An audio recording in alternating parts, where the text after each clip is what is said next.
viruses still affect computers?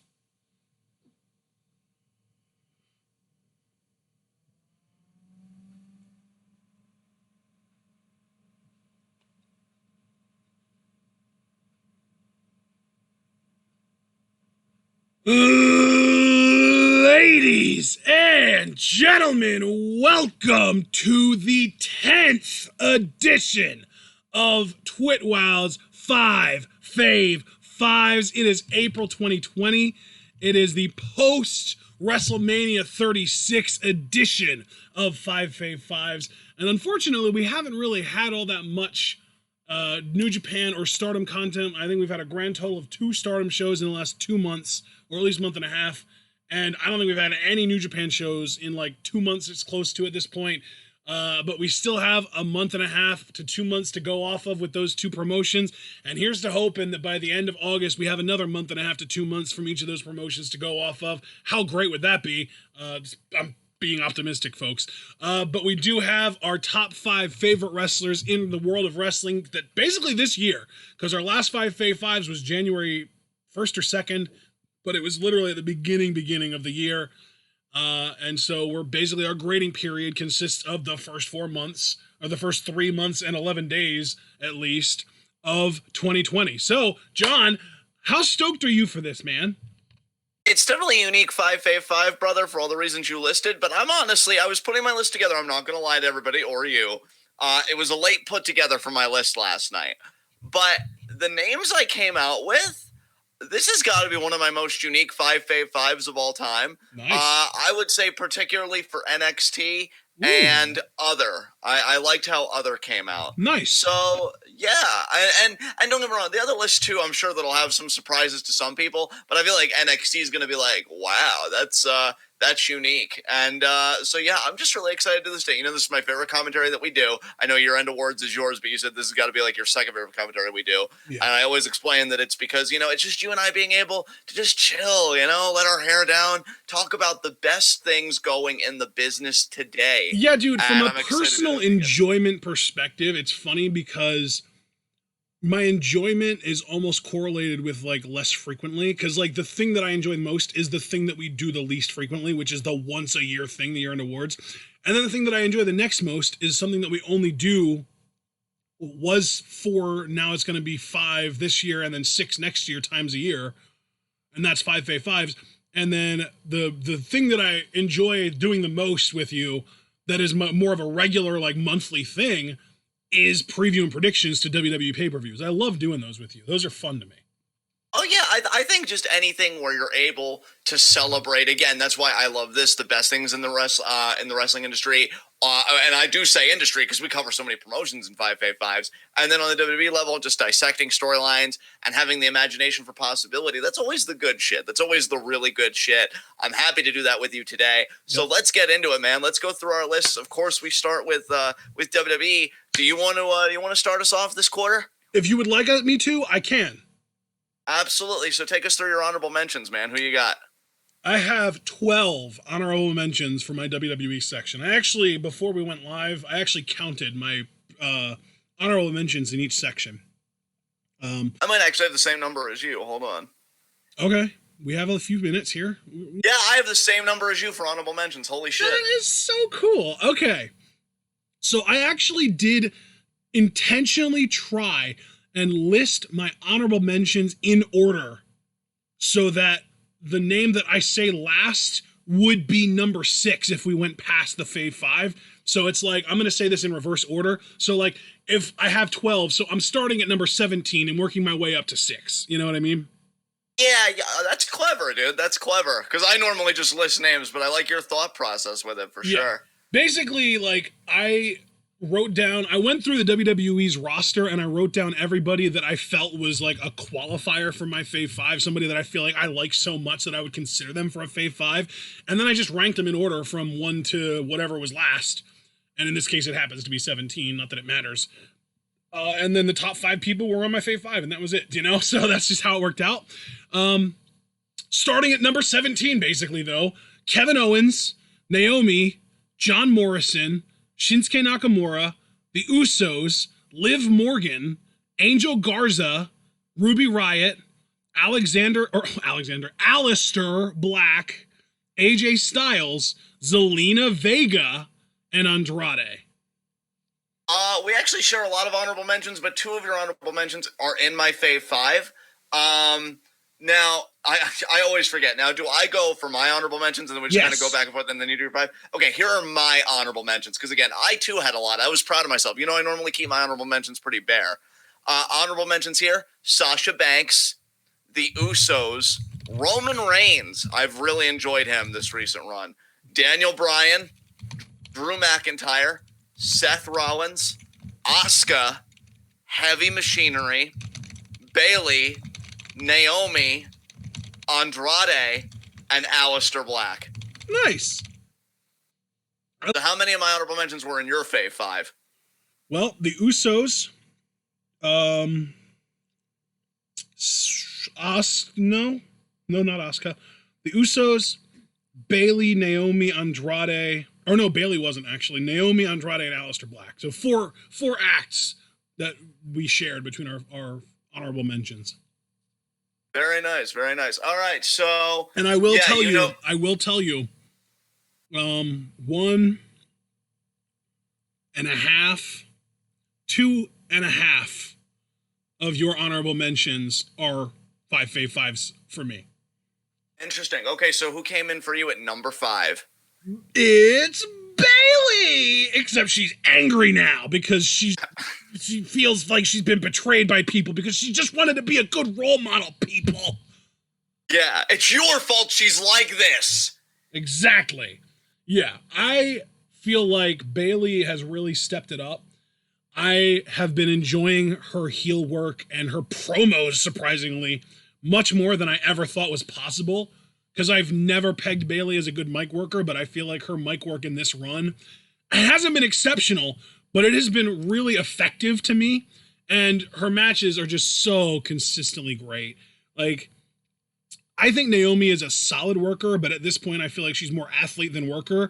And I loved her matches with Bayley.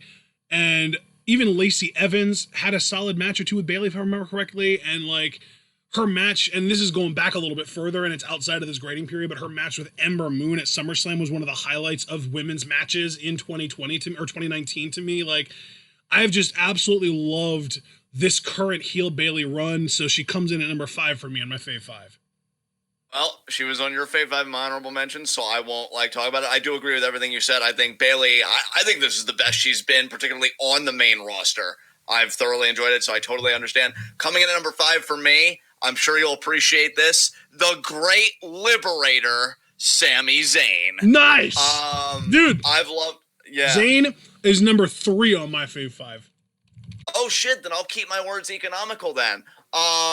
I just think he's amazing. I honestly believe in my heart of hearts that he's not just one of the best mic workers in the WWE, he's one of the best mic workers in pro wrestling right now.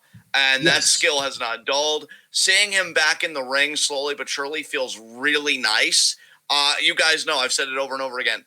Before he got injured, I wanted him to be WWE champion so bad. I was loving his heel work. He was killing it in the ring. He's just what you want. He's just everything you want. He's been a great manager, and now he can be a manager-performer, which is just a great blend because I think he's elevating other guys while keeping himself elevated. Sammy's awesome, but again, he ranked higher for you. So what do you have to say about Sammy, brother? Dude, I think that we actually had a discussion within the last month-ish. It might have even been during a requested Smackdown reaction where I just talked about how amazing and versatile and overly just talented and capable of pulling anything off Sami Zayn was. And really, I think that was almost as good of a representation of how high my opinion is of him as I can possibly do. So I would say that was a great one. And really just the fact that, excuse me, the fact that, and I'm going to just repeat myself here because it's probably not super easy to go back and find an exact discussion that we had or an exact rant that I had or whatever. So I'm just going to repeat a lot of something that I've already said before. It is amazing to me that there was a point in time when Sami Zayn was the babyface face of NXT. And a lot of people would say oh, what's Sami Zayn's character? Oh, he's just a nice guy and that's all he needs. And now he's this amazing heel character who annoys literally everyone, but still puts on great matches. And like, his match with Daniel Bryan at WrestleMania wasn't long and it wasn't a technical masterpiece, but it was so entertaining that I just absolutely adore Sami Zayn. I think that Sami Zayn we might have gotten to the point at this point that Sami Zayn might actually be underrated, which is kind of crazy to me, but he's just so good. I just absolutely adore this dude, and it helps a lot that he seems like a genuinely good person outside of wrestling. Amen to that, brother. All right, with that said, who is number 4 on your 5 Fave 5? Sasha Banks, baby. All right, she was only an honorable mention for me, so go off, brother. I mean, it's amazing that somebody who has barely wrestled in the last 3 months is managing to rank this highly for me, but all it takes when it comes to Sasha Banks is an expression. That's how fucking complete of a performer she is, that she can basically make me turn up and I just lose my shit at an expression that she makes. Like the way that when Paige announced that she was going to be a part of the match to challenge Bayley for the title, the way that she subtly glanced at the title and got a smirk on her face.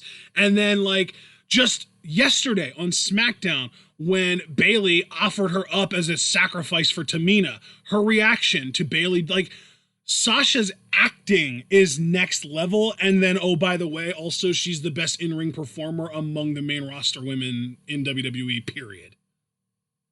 Bro, you just say everything so concisely and so perfectly. I got nothing to add. Sasha's on her A game. Yes. I think she didn't break for me because I really am just waiting for like that big arc for her, and I know she's kind of in it. I don't blame you for not putting her on your list at all, because to me, like, I've said this a bunch of times before, and I'm pretty sure you sign on to this sort of line of thinking. The honorable mentions list is almost like a bench, you know? Like, that's the list of people that we really like, but they just need to be given more to work with in order for us to put them on our 5 Fave Fives. Exactly, but I think you sang her praises perfectly. If you've got nothing else you want to say, I will move on to my number 4. Awesome. Let's get into your number 4. I want to know who it is. The person that teaches us to just keep fighting, Kevin Owens. Nice, dude. Dude. Look at your number 5 and 4 right there. Boom, boom. Sami Zayn, Kevin Owens, the dynamic duo, the fight forever pair of a lifetime. Something about him as a babyface works better than I feel like it should have any right to. Yes. Because, like, he really is. I know it got played out and he exhausted it, but let's not forget how gold he can be as a heel when given good material. Because, like, you think about Kevin Owens at his best as a heel, and then you're like, there's no way a guy like that can be this endearing. But, well, like, I gotta no further than the reaction he got in Seattle just by bringing up the Supersonics, right? Yeah. And I gotta give it up, which is why it was in my honorable mentions. Heel Seth Rollins was a great foil for Kevin because it got Kevin a standing ovation in whatever city it was. Dude, I'm not gonna lie to you. I had Seth Rollins and Drew McIntyre both listed in my honorable mentions at one point, and the only reason that I didn't have them on my list at the end of the day is because I ran out of fucking room and I just had to make a cut. Yeah, no, I hear that. I totally hear that. WWE is in a very interesting place right now with this pandemic, but still continuing operations.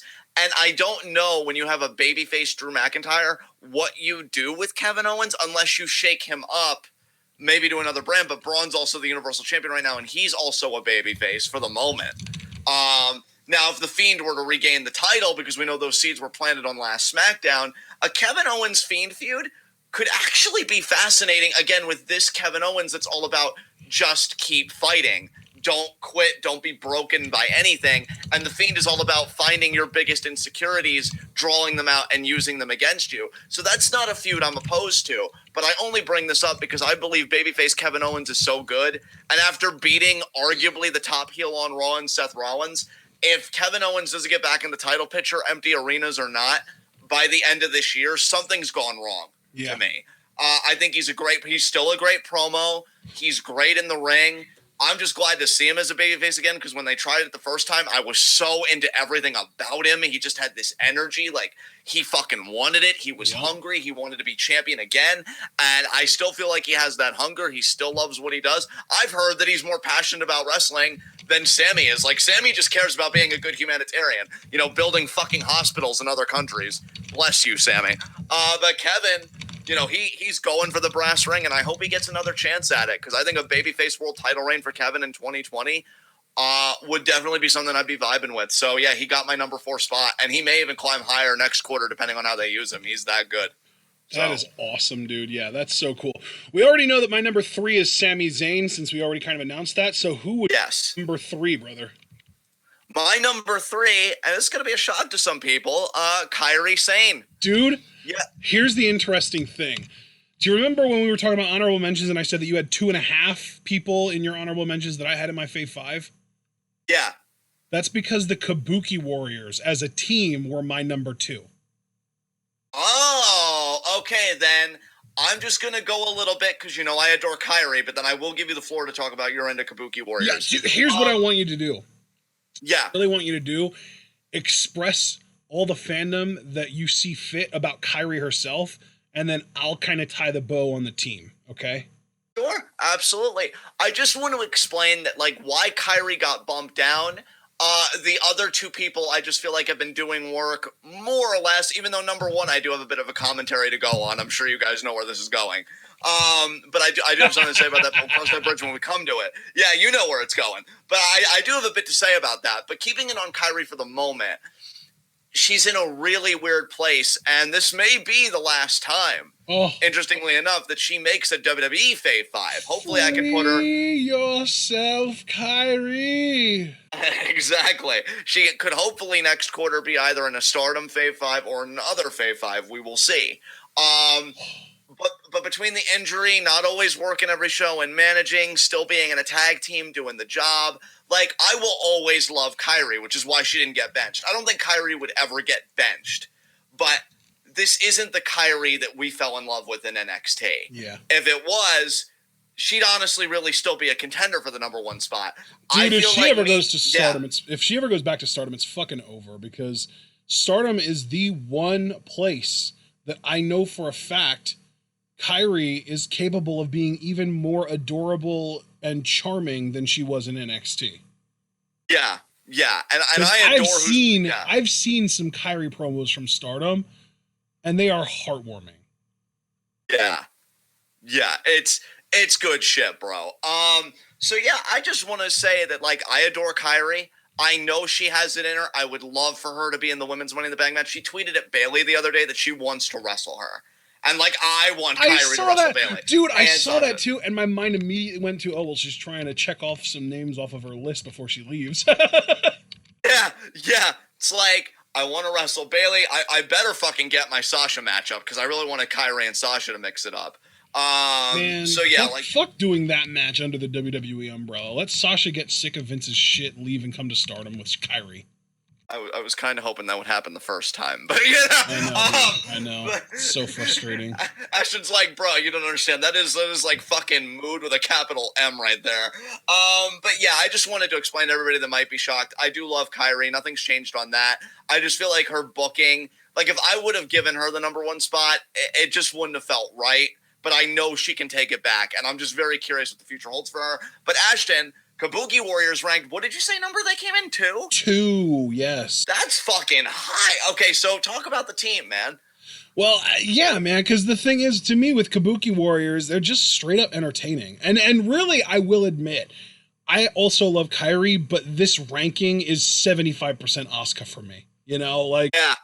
Because, I mean, you've said it yourself. Kairi has really not done much over the course of the last few months, but they still had that amazing promo after the Royal Rumble, or after the Elimination Chamber, where Kairi, like, screeched a couple times. Like, that was the stuff of legends right there. And yeah, they're still just so entertaining as a team. And Asuka specifically has been on a fucking roll and a half over the course of the last, like, I would argue over the course of the last 5 or 6 months, honestly. Like, I don't know if there is a woman on the roster, and this even extends to NXT, that puts more effort into entertaining the fans than Asuka. She is a consummate pro. She is always on. And she's even extended that state of being always on outside of the confines of the WWE bubble, because now she's got a fucking YouTube channel where she's got to be on for another, 15, 20 minutes a day, or at least every few days. And that's after it's been cut down and edited. So it's probably more like an hour or two every couple days. Like, she is just like, I adore Kyrie, and she is absolutely, like, if I had to pick a favorite between the two of them in a vacuum, I would probably still say Kyrie over Asuka. But just going by the body of work over this period that we're grading for, Asuka, to me, has been the most entertaining female performer on the main roster by leaps and bounds, by a lot. And even for me to even say that I would put her over Sasha, you know how big of a deal that is for me. And dude, yeah. Yeah, to me, Asuka has just been on another level. Kyrie is amazing, and we know that she's amazing, but she's gotten fewer opportunities to show it. But when she has gotten opportunities, she has still shown it. Like, she still throws one of the best spear. Like, to me, her spear is arguably better than Edge's, which, like, yeah. Edge, everyone's got the rose-tinted glasses on with Edge right now, but let's not forget how many times people said, oh, look, there's Edge with the running hug, Yeah. Yeah, that's what I'm saying. But, like, Kyrie just does it, man. She's so good. I think she's great, too. But, man, Asuka, like I said, Asuka's just been on another level. She's been in the zone for, like, 5 or 6 months at this point. It's amazing how good she's been. You know that Asuka's good, because I am just going to take my moment to put my 2 cents in, which I haven't done so far this commentary, because, again, she was on my bench. But, like, the kind of work that Asuka's doing, if WWE knew better, would be the kind of work that necessitates a title run, or, like, a meteor program. Like, I just feel like she has been, like you said, like, on point on every facet. Promos, wrestling, this and that. Like, she's a 5-tool player. Like, she's almost, in a way, that low-key ace. Like, we all know who's out and about. Like, WWE probably regards, like, a Charlotte or whatever as their ace, or even Becky, and she's definitely earned that spot. But Asuka's kind of like, yeah, I'll work with your talent, I'll cut great promos, I'm dependable in the most entertaining way. Becky is the face of the division. Asuka is the heart of the division. Yeah, that's it. Okay. So that was number 2 for you. So I guess I'll give my number 2 then. Yes. My number 2, because I'm always ready to let him in. The Fiend. Dude, it's funny. Because the Fiend he's really been through ebbs and flows, hasn't he? Because Hell in a Cell sucked. The Saudi Arabia title win, I know, rubbed a lot of people the wrong way. But you know something, dude? And Goldberg, obviously, that's still a bit of a sore spot for some people. But you know what, dude? I remember a conversation we had when it was slated that Fiend was going to face Seth Rollins. And you were just like, I told you, bro. Bray's a fucking carny. And, I think about that. And I'm like, you know what? If you're going to be a fucking carny, put your fucking back into it and make it good. Yeah. And like he does. Like, that's the thing. I wish I could be angry about the booking, and I do definitely feel like there's been missteps. But, dude, I will tell you exactly what I told a friend of mine, like, after the Funhouse match with John Cena. I said, I thought that was done so well. I think it actually, for me at least, I would never want to speak for anybody else, but for me, I think it made up for both the Hell in a Cell finish and the Goldberg loss. That Funhouse match was fucking fantastic. This gimmick in the Fiend. That Funhouse match was the X-Men Days of Future Past of Bray Wyatt matches. And the reason I say that, I'm just going to clear things up right now because it's a vague, obscure reference. I know a lot of people have seen the movie, but I have an opinion. That movie was so good that it made X-Men The Last Stand better. Yes. Because it retconned a bunch of stupid shit that, I forget the guy's name, Brett something, that guy did in X-Men The Last Stand. It retconned all that shit, and it actually made X-Men The Last Stand watchable again, because we know that the shit that happened in that movie wasn't permanent. That's how good X-Men Days of Future Past was, and that's how good the Funhouse match was, because it arguably repaired Bray's credibility so much that it made up for the loss to Goldberg. I would say Now, again, just speaking for me at the risk of committing hyperbole, given the nature in which John Cena put The Fiend over, which is the most unique putting over I think we've ever seen of one performer to another when we're talking about a different reality. Dude, I just want to tell you, I know this is off topic, but I thought that I saw 2 or 3 different spoilers for WrestleMania. One of them, and they were all wrong. One of them was that Daniel Bryan squashed Sami Zayn in like 30 seconds and won the Intercontinental title. And then I forget what the other one was, but then the bigger one was that John Cena actually beat The Fiend. And I was so pissed when I read that and so dejected. And I was so happy that Sunday to watch Bray or The Fiend actually get the win. That put me over the moon, dude. Oh, dude. Because I was getting ready to say, and I'm happy you said that. As weird as this is going to sound, I feel like the real push of The Fiend, the real era of The Fiend, begins now.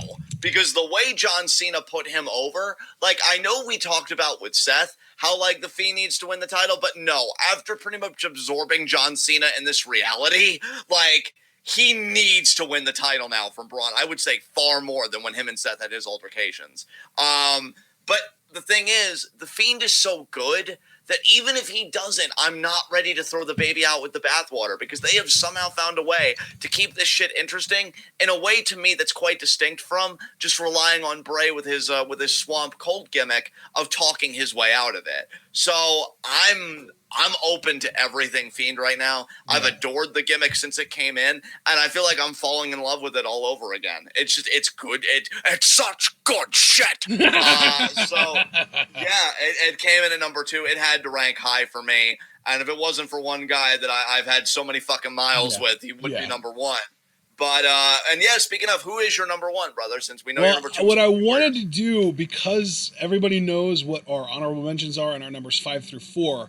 The only thing that we have left is our number 1, and I wanted to just take this time in between getting everything else done and getting to our number 1s to just let everyone know what my mom's picks were, because she filled out some Fave Fives this time around as well. Her honorable mentions were Miz, Morrison, the Usos, Asuka, Bayley, Otis, Edge, and Murphy. Her number 5 was R-Truth. Her number 4 was Shayna Baszler. Her number 3 was Aleister Black. Her number 2, get this, John, was Elias. Number 2 for my mom was Elias. Do you want to guess at who her number 1 was? Was it oh wait, I know. It was Shayna, right? Shayna was number 4. I already said that. Oh yeah, you might have cut out. Then I don't know. If it wasn't Shayna, then who was it? R-Truth at 5, Shayna at 4, Aleister at 3, Elias at 2, Drew McIntyre at 1. Wow. Yeah, dude. Wow. I was like, when she remembered that Drew McIntyre was a thing, I was like, okay, well, let's start at the top. Do you want him above Elias? Because we kind of do that. I'll be like, do you want him above the number 1? And she'll be like, no. And I'll be like, you want him above number 2? And she'll be like, no. And then we'll get to 3, and she'll be like, yeah, that works. And well, that's just kind of how we figure out where to place people. But I said, do you want him above Elias? And she was like, yeah, I do. And I was like, what? Yeah, I know. That honestly, it kind of even floors me more that Drew is above Shayna, because I know how much your mom vibes with Shayna, and the Shayna only came in at number 4. So yeah, a lot of surprises on your apparently mom's list. her love for a performer doesn't overpower the hotness of the top 3 guys.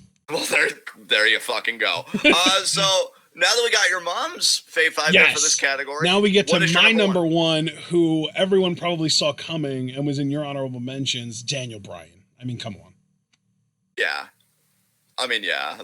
He's just the best, right? Like, there's just nothing else. Like, it blows, every single time we do this, it blows my mind that Daniel Bryan doesn't fucking rank for you. And it borderline pisses me off, because I feel like you're underrating him, but it's like, I just feel like, well, he's probably just doing that so that he doesn't say his name and then make me have to talk about my number 1 early and stuff like that. So I'm just like, whatever, let it slide. But still, like, Daniel Bryan is just straight up the best wrestler in the world. And we've actually agreed to that recently. Like, I feel like you even said that on our last stream.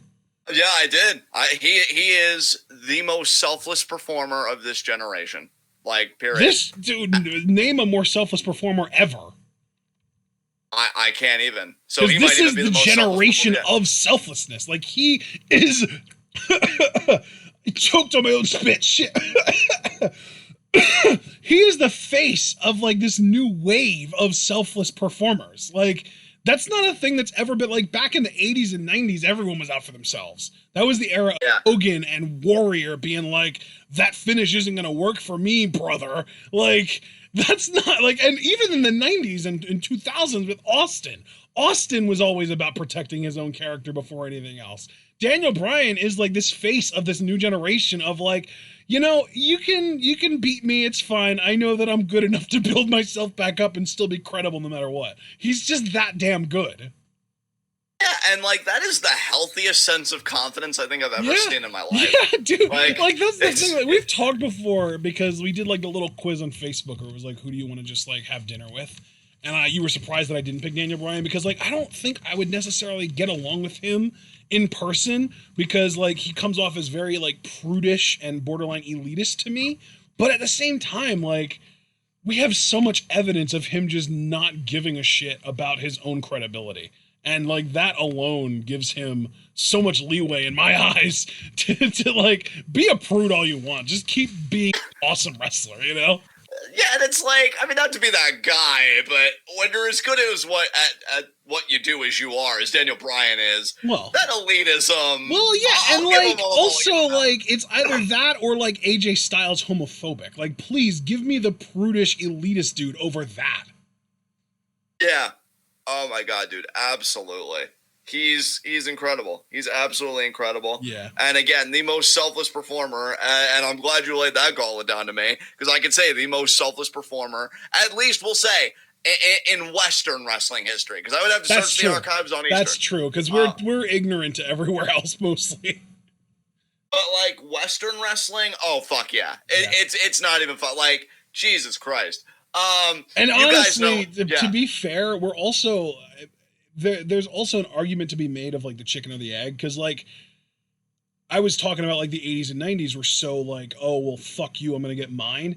But like if there were any really selfless performers during those eras, they would never have been as big of a name as Bryan because they would have lost all the time and they never would have had the fanfare that Bryan has. So I think the social media era is the reason that Bryan is able to be so selfless and still maintain the credibility that he does.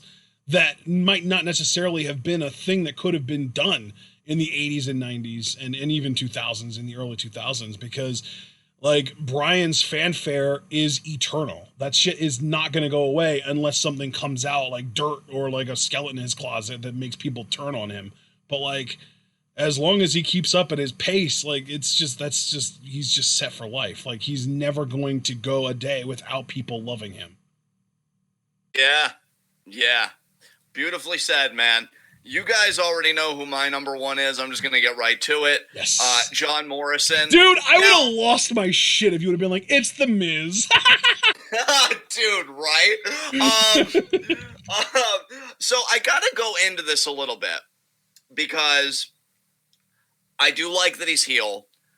And I really do feel like this is like, I don't want to say like a retirement tour per se, but like I think he's committed to doing everything he wants to do in this run. Yes. I've already talked about he reunited with Miz, got another tag title reign with him, won an Elimination Chamber, won at WrestleMania. Those are all true facts. Yes. Yeah, and those are the best kind of facts there is, because we don't do alternative facts in this fucking household. But this number one, and this is why I said I wanted to get into it a little bit, this number one is based more on just the in-ring performances and just like the effort he's been showing there. Because I really haven't cared for the promos for the most part. Promos have been kind of meh. I've found them a bit rough. And this really goes to show me how ahead of its time Lucha Underground really was. Because Lucha Underground understood that like you don't have to be a good talker if we shoot some really cool shit and you could just deliver a few lines. Because you know, I think.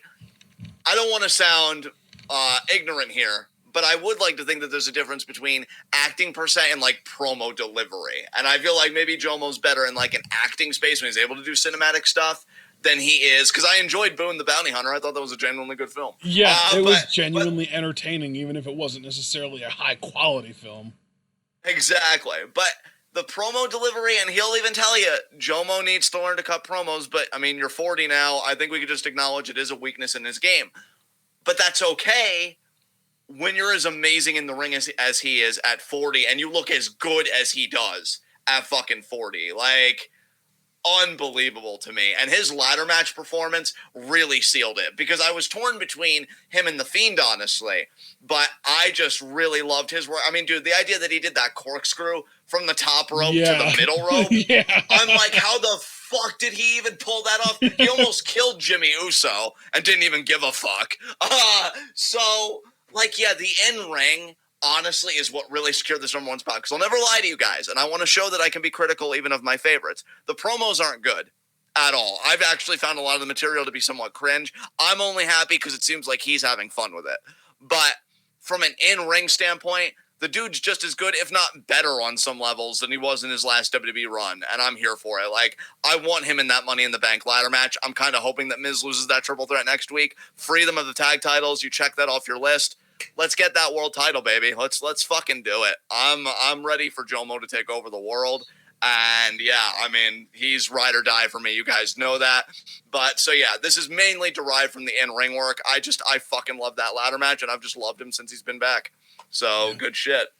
Honestly, if ever the day comes that he feels like he's done everything that he's ever going to do in WWE, like either it's because he achieves everything he wants to, or he just feels like he reaches a glass ceiling that he's never going to break through, I really want him to have at least a year's worth of a run in New Japan, please.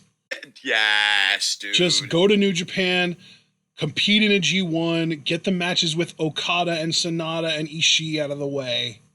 Maybe even Tanahashi. Oh my God, dude. Morrison versus Tanahashi. Holy fuck. Yeah, those two especially, because Tanahashi and Jomo both being older at that point, they could put on it because they understand it. Like, yeah, totally. Low key, totally. I would honestly probably be here for Morrison versus Ospreay too. That would probably be pretty. Yeah, totally, without question. Yeah, so like, I just like I'm glad that he has found his place, I guess, in WWE. I just wish we could have gotten that New Japan run before he went back to WWE, or at the very least, I hope that he goes there before he retires. Yeah, totally. So with that said, I'm excited for this one. We get to NXT. And because you went first last time, I'll go first this time. Of course, we begin with honorable mentions. So here are my honorable mentions. Damian Priest, Adam Cole, Tommaso Ciampa. Wow. Wow. An honorable mention for Tommy? Yeah, honorable mention for Tommy. Dude, my fave 5 for NXT is weird, but I love it. Finn Balor, Keith Lee, Matt Riddle. Wow. Kyle O'Reilly. Okay. Isaiah Swerve Scott. What? It's weird, man. And Dominic Dijakovic. So, wow. Yeah, well, no, I know a few people that are left, but I'm just very surprised at some of the people that didn't make your fave 5. Really, honestly, I think that the name that surprises me most to not see in your fave 5 is Swerve, for sure. You cut out there. Did you say Ciampa surprised you the most? No, I said Swerve. Oh, Swerve. Well, yeah, because he was on my 5 fave 5 last quarter. That's probably why it surprised you so much, and I think he ranked really high. No, dude, this 5 fave 5 for me for NXT is probably the most unique 5 fave 5 I've had. I would even say in the entirety of this series' history. It's you'll see.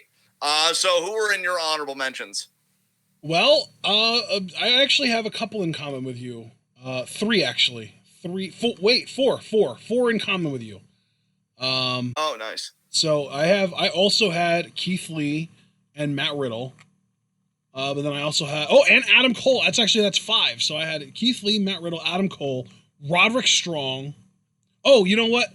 I'm saying these backwards. I'm gonna start at the tail end of the list and work my way up to Keith Lee. Then I already said he would be number 6, basically. If we were doing longer lists, he would have been my number 6. But at the very bottom of my list, because we've only really seen hints of him and we haven't actually gotten anything full blown from him yet, Killer Cross is at the bottom of my list, but he's still an honorable mention. then Finn Balor, then Grizzled Young Vets, then Dominic Dijakovic, then Mercedes Martinez, who I want fucking more of, goddammit, then Shotzi Blackheart, then Roderick Strong, then Adam Cole, then Matt Riddle, then Keith Lee. Very cool. All right.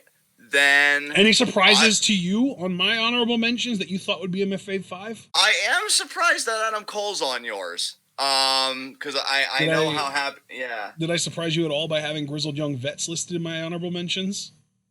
Pleasantly surprised, yeah, because their work's been amazing, yeah. All right, let's hear your number 5. Shotzi Blackheart. Oh yes, I love it. She fucking made it. That gauntlet match fucking did it. Like, she's so good in the ring. I want to hear more of her on the mic. You know what I would love for Shotzi, honestly? And I don't know if they're in the position to do it because of fucking, quarantine and all that shit.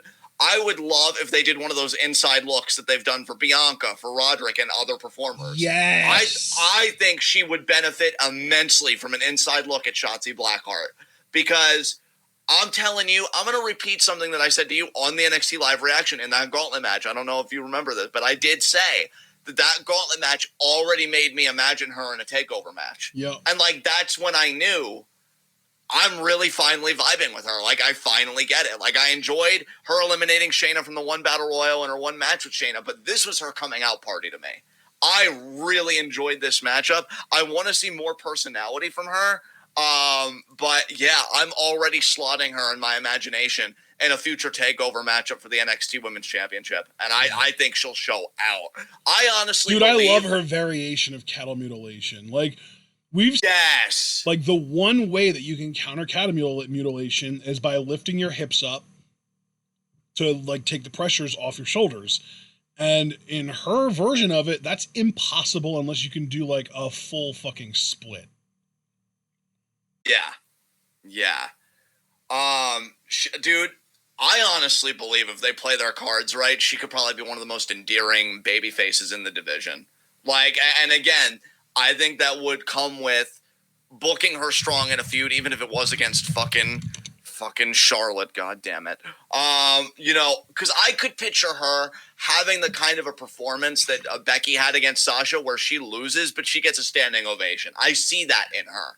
And I'm just wondering if NXT can bring it out. So Shotzi did make the cut. I'll be damned. I mean, this was one that was honestly most surprising to me when I was putting the list together.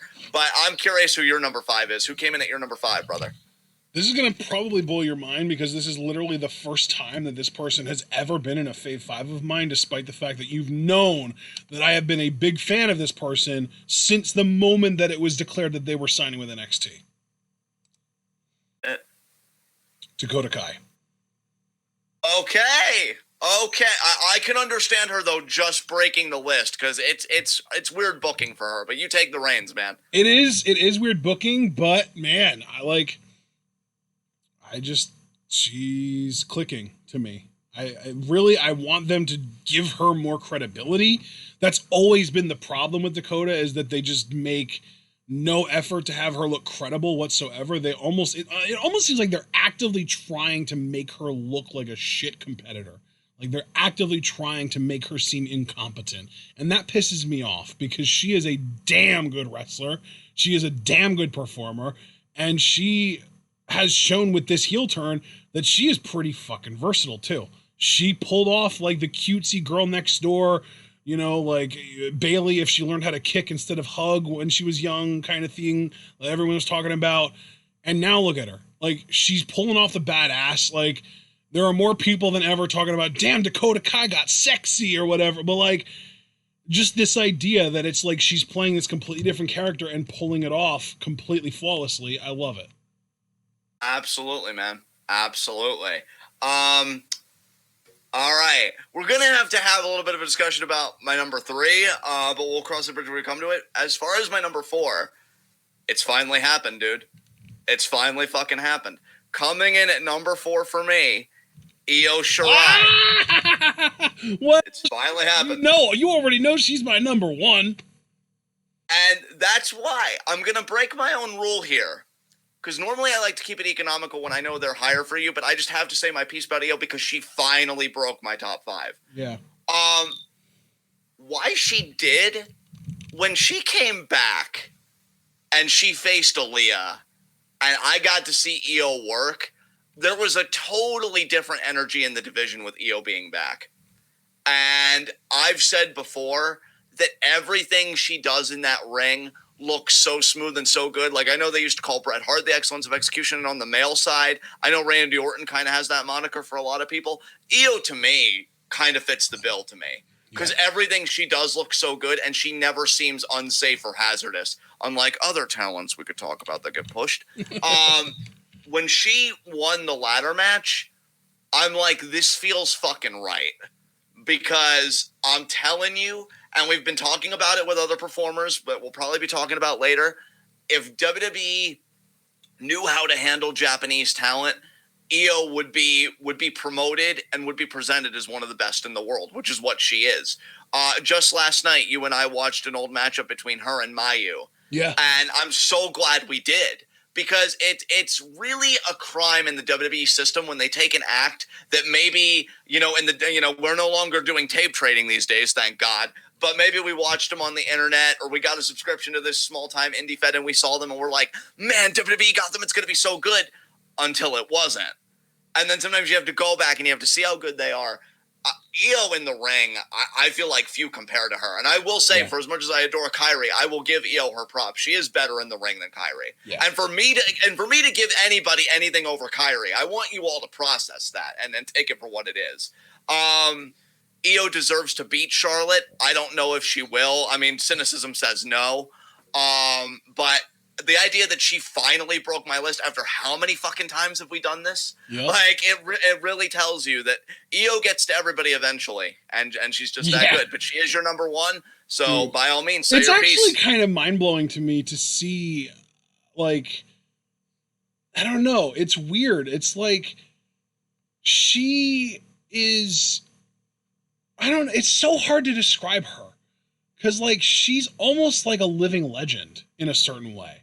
But, like, in a way that not everyone knows that she's that good. You know what I mean? Like, it's like if, there's no real way to describe it without just literally, like, there's no good, analogy to this. It's just a unique situation where, like, the best person in the world at their job, or at least the best person of their gender in the world at their job, was relatively unknown, and now she's come somewhere where she has a bigger platform, but she's not really being portrayed as the best in the world at her job. It's like it's weird, man. I don't know. It almost goes back to the theory that I had. It might have been on Friday about, like, the Joshi women coming to WWE, and, like, the longer it takes for you to come, the less well you're treated. Like, the more sort of, like, the less opportunities you get. Because, like, when Asuka came in, it was like the big streak,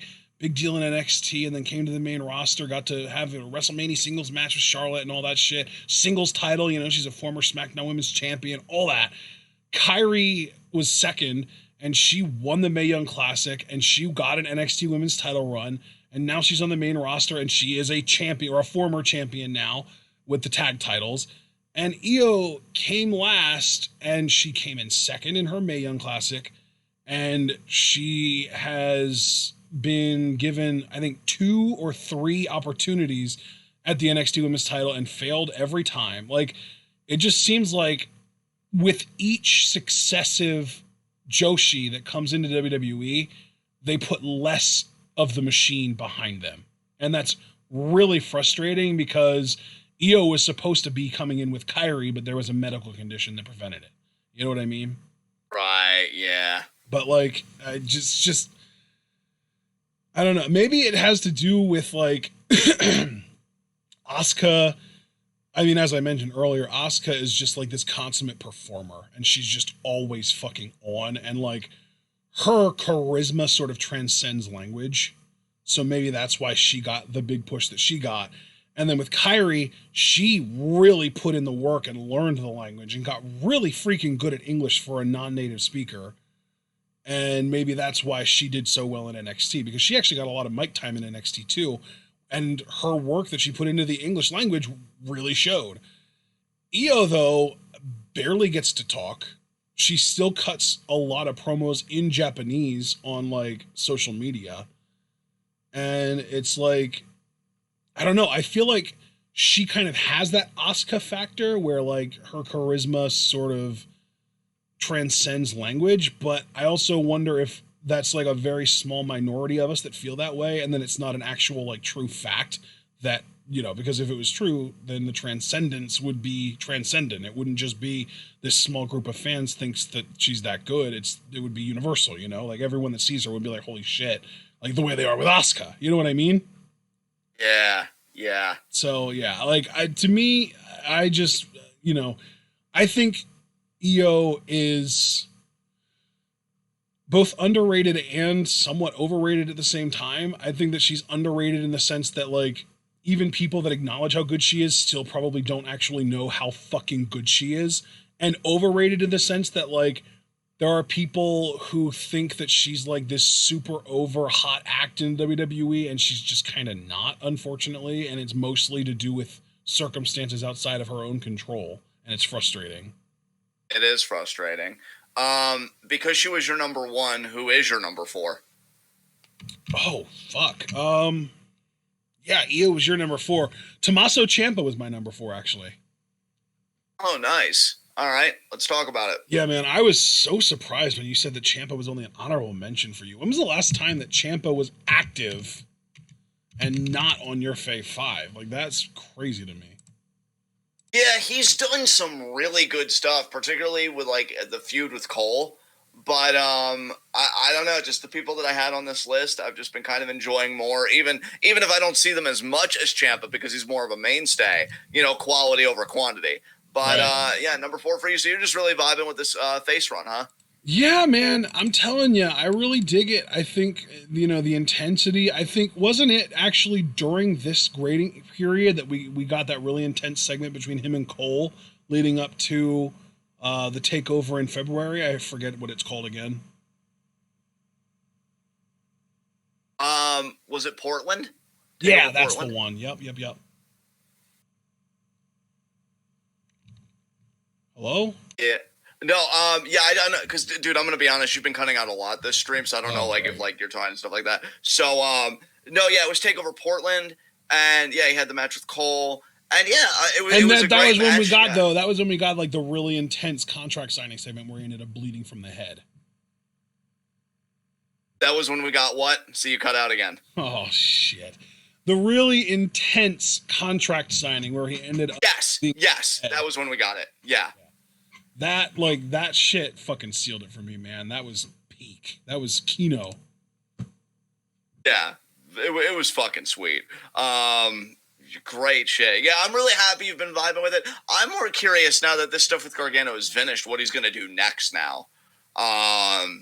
Very curious who Tomas is going to go after. Maybe he'll try and go after Keith for the North American title. A Keith Ciampa program would be something that I vibe with, even if they are both baby faces. I don't know how they'd make it work.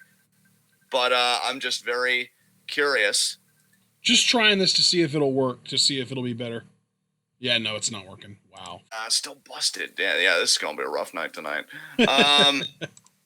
Goddamn technology. But, yeah.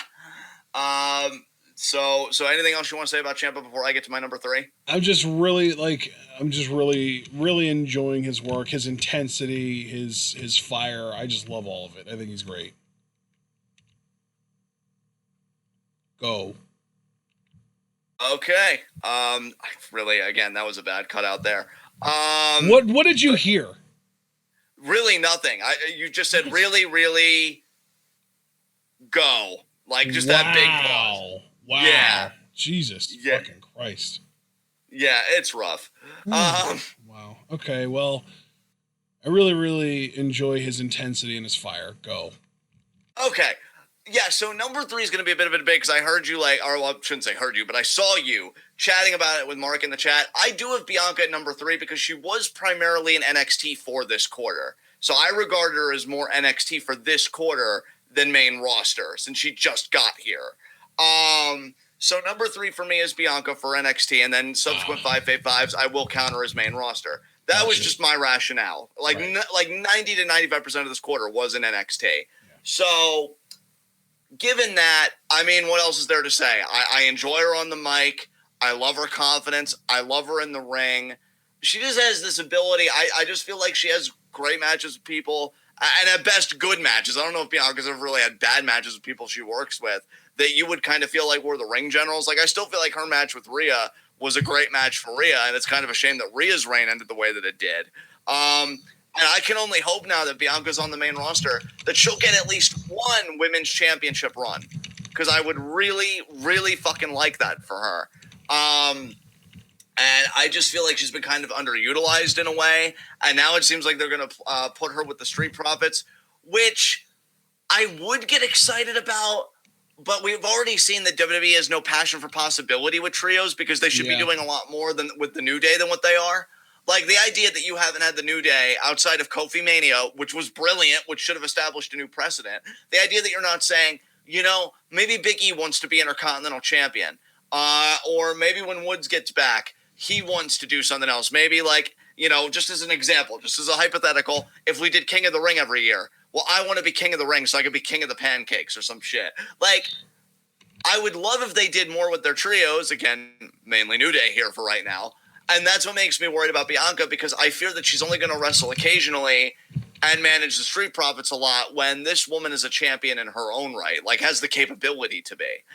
So I do worry about Bianca a tad on the main roster, but I'm hoping that it's a better run than what she had in NXT. But I think she's just got all the goods, and I think she can have amazing programs with a lot of people. I think you could revisit the Shayna program. Yeah. I think you could do a full Charlotte program where hopefully she'd get a fucking comeuppance on Charlotte, if fucking only. I think a program with Becky could be interesting. Bianca and Sasha, Bianca and Naomi. Hell, even Bianca as a babyface teaming with Naomi, because they would even talk about it on Twitter. Bianca and Naomi even tried, I think, backstage to, like, do an angle either for, like, some tag team thing or whatever, where Naomi would come down, you know, help Bianca, or Bianca would come up and help Naomi. So, like, there's a lot you could do with Bianca in this run, and I just hope they have a passion for possibility, which they historically don't, but, you know, there's always a chance for lightning to strike. And, yeah, she came in at number 3 because she's just an amazing woman's act. And I will say that is my last woman on Five Fave Fives for NXT, but I had 3 women for NXT, which I think is unheard of for me. So, great job to the women's division. It's good shit right now. Yeah, you had 3, I had 2, including my number 1, so. Yeah, and that's just it. Like, you know, for you had a number 1, so that even tells you. But who came in at number 3 for you, brother? Yeah, man, we've got my number 3 left, and then your 2, and then my 2, and then your 1, and that's it, because you already know my 1. My number 3, though, is one of your honorable mentions that blew my mind, Isaiah Swerve Scott. Yeah, talk about it, brother. I mean, what more needs to be said that we haven't already said? Like, this dude is one of a kind. The way that he moves in the ring is unique to him. He stands out for that reason. He's athletic. He's an amazing straight up just performer. Like, he's got the actual, like, acting and facial expressions and body expressions and all that shit down pat. To me, this is the kind of dude that if Vince wasn't a size queen, basically, and obsessed with, like, big, bulky, muscular guys, Swerve would be a surefire main eventer, because that's the level of talent that he is. And it's still, to this day, one of the biggest travesties in Lucha Underground history that he never got to hold the world title. Just to kind of add my 2 cents, because I know I did bench him, I really hope that Swerve's, like, story isn't going to be, like, in his professional wrestling career, it's really a shame he never got to blank, whether it's hold the title, work a major program, because I do believe with Swerve, he is one takeover moment away, which is why I wanted him to be in War Games last year, goddammit. Yeah. I wanted him in fucking War... Because, dude, he is one big gimmicky match away, or one big feud takeover match away from being fucking made and being a phenomenon on NXT. Like, honest to God. Because everything you just said is true. Everything you just said about Isaiah Swerve Scott is true. And I hope NXT sees that, man. I really do, because you put this guy in a War Games, you put him in a ladder match, you put him in any kind of match NXT would do, he'd kill it. And he'd be the standout, and he'd get fucking made. Guaranteed. Guaranteed. So I hope you're right about that. Moving right along, number 2 for me, Cameron fucking Grimes. Same, bro. Same. I fucking love him, and you love him too. We love him equally, just like Azumi last time. Yes. Yeah. Cameron Grimes is fucking wonderful. Yeah. We stand the hat in this household. I will say. I want him to get more mic time. I'm kind of pissed at Full Sail. Like, in a way, of course, I'm happy for Grimes because you want to get heat.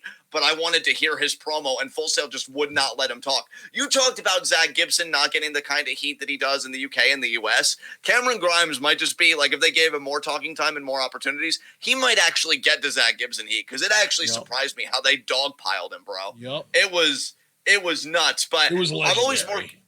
I'm always more curious to hear your thoughts. Do you have anything you want to add because Cameron Grimes ranks so high for you as well? I don't know, man. There's just a certain quality to the way that he wrestles that is just so enticing to me. I don't know what it is. And obviously, we don't even need to talk about his promos. Just fucking Google Cameron Grimes promo or Trevor Lee promo, and he's a legend. Oh, dude. Like, he could honestly, as far as promos go, be a modern-day Scott Steiner. Yes, dude. With the wrestling ability intact. Yeah, well, so pre-roid Steiner. Yeah, but no, it's like, it's the perfect being. It's the promos after the roids, but the wrestling ability before the roids. Yes. It's everything. Oh my God. No, dude, they need to, like, God.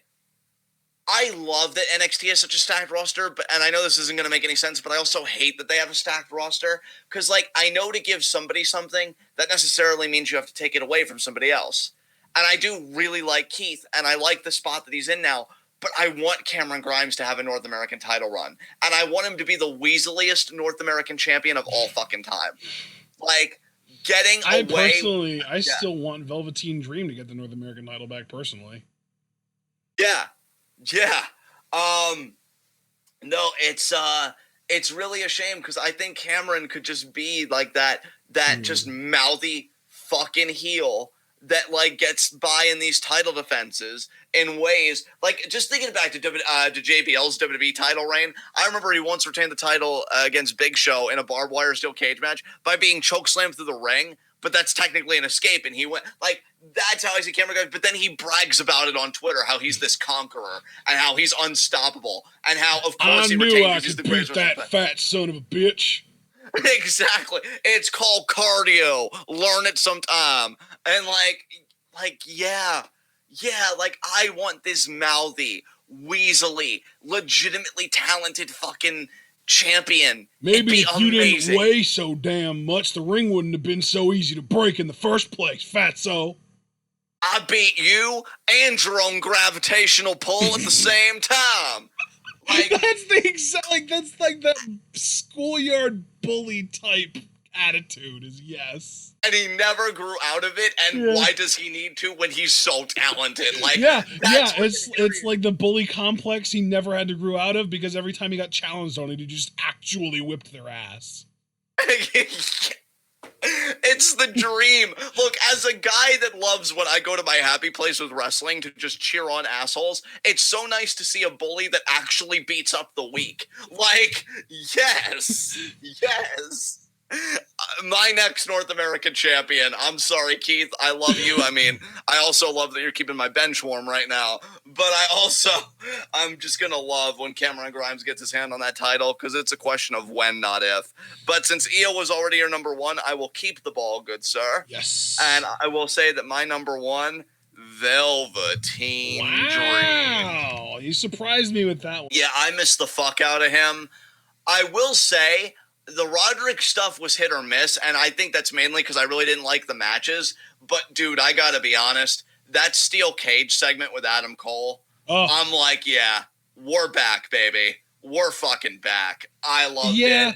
I like that segment was great, but I just feel like his match with Roderick tainted my view of him a lot. Dude, I feel like this commentary would be so much better if you were coming through, because you've been cutting out a lot. Can you say that again? I'm sorry. I said I loved I loved the segment that he had with Adam Cole in the cage. That was amazing. But the match that he had with Roderick Strong tainted him for me a lot. Yeah, no, I totally get that, honestly. In a way, it's kind of a reverse Jomo, right? Because I said with Jomo, I've hated the promos for the most part, but the matches, like... Everything else, really. Yeah, and it's the same way with Velveteen. Like, the match with Roderick was bad, and it was confusing. But the segment with Cole and the promos, like, I'm still vibing with all of it. I still want him to be NXT champion. Mainly because Ciampa didn't get it back. And now, I'm just going to tell you right now, kind of getting ahead of myself, because I don't even know how preview predictions are going to... Well, I guess we'll still do previews for takeovers. Just takeovers will be on TV until, they get this all worked out. I see Velveteen beating Cole, but then I don't even see Velveteen being champion for that long because I see Johnny beating him for the title. And then I could potentially see Johnny feuding with Cross. I don't know. I just feel like Ciampa's going to be out of the picture for a while because Johnny's going to regain the championship, and that's going to be a source of frustration for him. But I do see Velveteen at least getting that moment, and a call-up may not even be far behind. And if a call-up is coming, God, I hope Vince knows what he has in him, but I will always have my doubts. Yeah. But I think Velveteen is a great character performer, and... given how high I rank The Fiend, character performers do very well with me. And Velveteen's number one here. So I think the next 4 to 6 months, pretty much the next quarter and some change for Velveteen Dream are going to be very interesting to witness. So yeah, Velveteen came in at number 1 for me, and that rounds out NXT. So now we're on New Japan, and brother, the ball goes back to you. Well, I just, before we move on, I do just want to go over my mom's NXT Fave 5 for her honorable mentions. She had Adam Cole, Velveteen Dream, and Bianca Belair. At 5, she had Finn Balor. At 4, she had Mia Yim. At 3, she had Matt Riddle. 2, Keith Lee. And 1, Tommaso Ciampa. Very nice. Very now we can move on. Nice. New Japan, honorable mentions. Let me again start at the end so that I can work my way up. Toru Yano, Hiroshi Tanahashi, Jay White, Carl Fredericks, Gorillas of Destiny, Jon Moxley, Kota Ibushi, Shingo Takagi, Dragon Lee, and Sanada. Very nice. All right, my honorable mention, Gorillas of Destiny. Yep. Okada. Nice. Kenta. Wow. Jay White. Okay. Shingo. Okay. Sanada. Okay. Ospreay. Ooh. Show. Oh, I forgot about Show. God damn it. Brother, that's a mood, because you name people sometimes in this series that I'm like, why did I forget about them? Hiromu Takahashi. The nerve. I know. I deserve to be shot. And Ishimori. I wasn't going to say shot, maybe shunned. Oh, damn. And yeah, Ishimori's my last one to round out my honorable mentions. Nice. All right. So who came in at number 5 for you, brother? This might surprise some people, but he's been a little bit lower on my lists over the last couple of Fave Fives than he was before, so maybe it won't be as much of a surprise. Tetsuya Naito is my number 5. Wow, he just broke for you. Yep. Wow, damn. Yep. And it is purely from just a performer perspective. Like, there are just 4 dudes in New Japan who I just enjoy more as performers overall right now. Like, if we're talking about, like, summer of 2015, 1916, when was Wrestle Kingdom 9? Kingdom 9? Well, you figure it was 14 this year, right? So that would be 2015, right? Yeah. So if we're talking about summer of 2015 Naito, he would be number 1. But he has genuinely just, like, God, I don't want to say regressed, but that's really the word that keeps coming to mind. He has regressed. He has gone away from the full-blown dickhead, fuck you, tranquilo, I'm gonna take a half an hour to take my fucking entrance attire off just to piss you off because I know it gets inside your head version of Naito that I fell in love with. And I still do love him, but that love has cooled significantly, obviously enough that he's number 5 on my list instead of higher.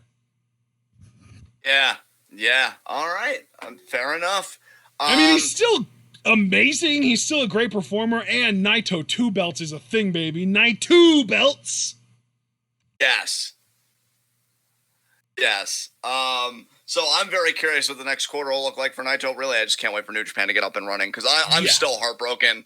Our New Japan Cup didn't happen and all that other stuff. No, dude, no New Japan Cup, no BOSJ, no fucking Sakura Genesis, which would have been the first one since 20. Yeah, dude. Since they fucking replaced it with G1 Supercard last year. Fuck you, Ring of Honor. And ain't nobody give a shit about no ROH. Thank you. Yes. Thank you. But okay. Yeah, I just hope that they get back up and running. Obviously, I don't want them to rush it because I don't want people to get sick, but I just hope that, coronavirus just fucks off. Yeah, that'd be nice. So number 5 for me. Let's talk about it. Ooh. Let's all talk about it peacefully. Number 5 is Minoru Suzuki for me. I said peacefully. Wow.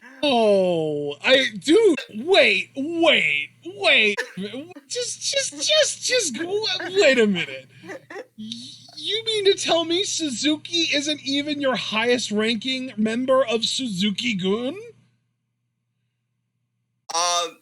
God, again, I want to love this commentary, but the cutting out, fucking Facebook call. I want to try again and see if it's working. I'm so desperate to get it to work now. Because I want to hear you. Oh, fuck. Okay. Now everyone heard that. Oh, crap. Well, let me hang up. You call me. Damn. No. What are you doing? What are you doing? I didn't know. You call me. What do you mean? On Facebook call. I want to say I want to try it again. Let's see if it works. Well, it's not working. It was just not working. It's not working. Well, maybe it's working now. You're just cutting out so much on Discord. It's really ringing. bad. It's ringing. Everyone's. I answered it. Work, goddammit, work. It's not working. No. Why my dreams? Okay, we'll just be here for 5 hours while I'm asking you to repeat yourself 50 times. Well, no, that's the thing, dude. If I do cut out, just say you cut out after you said whatever, and I'll repeat myself from that point on. It's fine. Could I just ask just something, just so that I know we've looked at everything? What internet are you on right now? Would that make a difference? I'm on my fast internet. Fuck it. All right, so... what did you say about Suzuki-gun? Because you were like, wait. And then what did you say? Is Suzuki not your highest ranking member of Suzuki-gun? Yes, he's not my highest ranked member of Suzuki-gun, yes. Wow. That's... Don't get that tone with me. It's Suzuki-gun, not Saber-gun yet. Just stop pressing that fucking narrative. I can't even tell if you're lecturing me or not because you're cutting out so much. But, I'll tell you something, hopefully coherently. I have opinions, sir. Mom, should I be just give me right a second, John. Mom, am I cutting out a lot in the recording? No, not at all. Okay, so it's not just, it's not even on me. It's on your end that I'm cutting out because apparently, my mom has had the video, Yeah, even saying that he hasn't heard me cut out at all.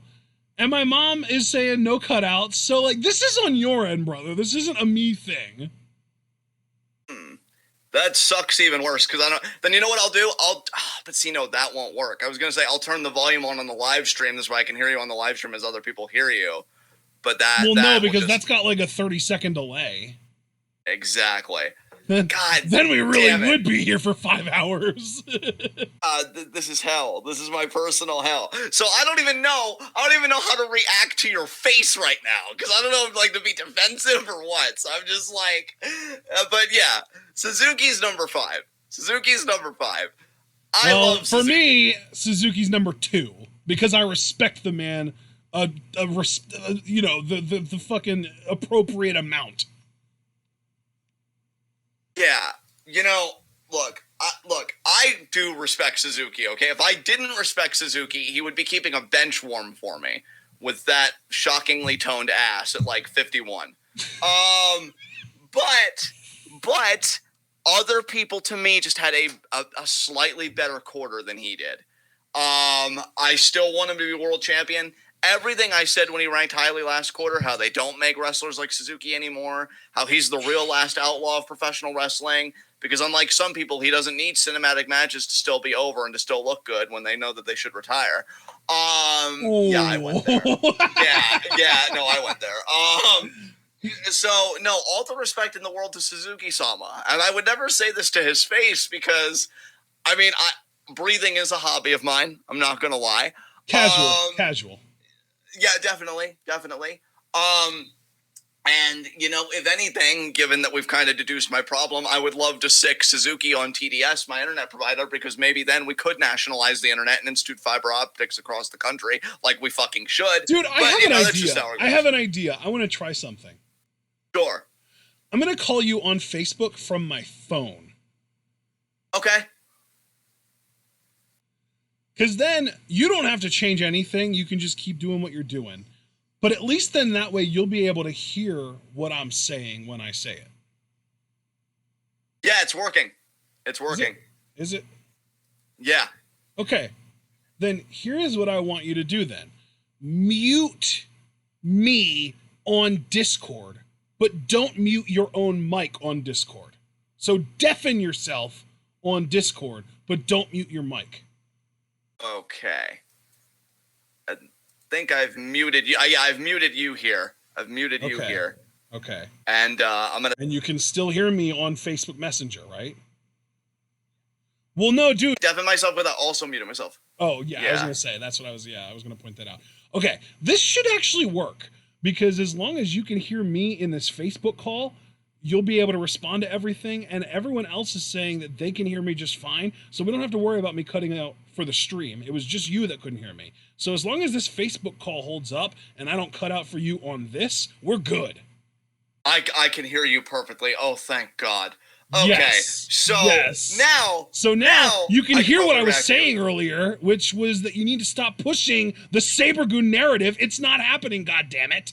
I knew I had to get defensive. You listen to me. I will do what I want. I fucking knew it. I fucking knew I should have gotten defensive, which is why it's always the fucking default. God damn it. Fucking people. Fucking pushing me here. No, Suzuki is great, but Suzuki can't wrestle forever. Okay? Says who? Tell that to his face. Says biology, sir. Okay. Do you honestly want to see Suzuki, bending fingers when he's 70? I mean, if he's still as charismatic and can still move the way he does now, fuck yeah, I do. Well, he's probably not going to be, okay? Don't blame me, blame biology. And besides, when Suzuki's 70, Zach's going to be, 53? I don't think he'll be moving particularly well by then.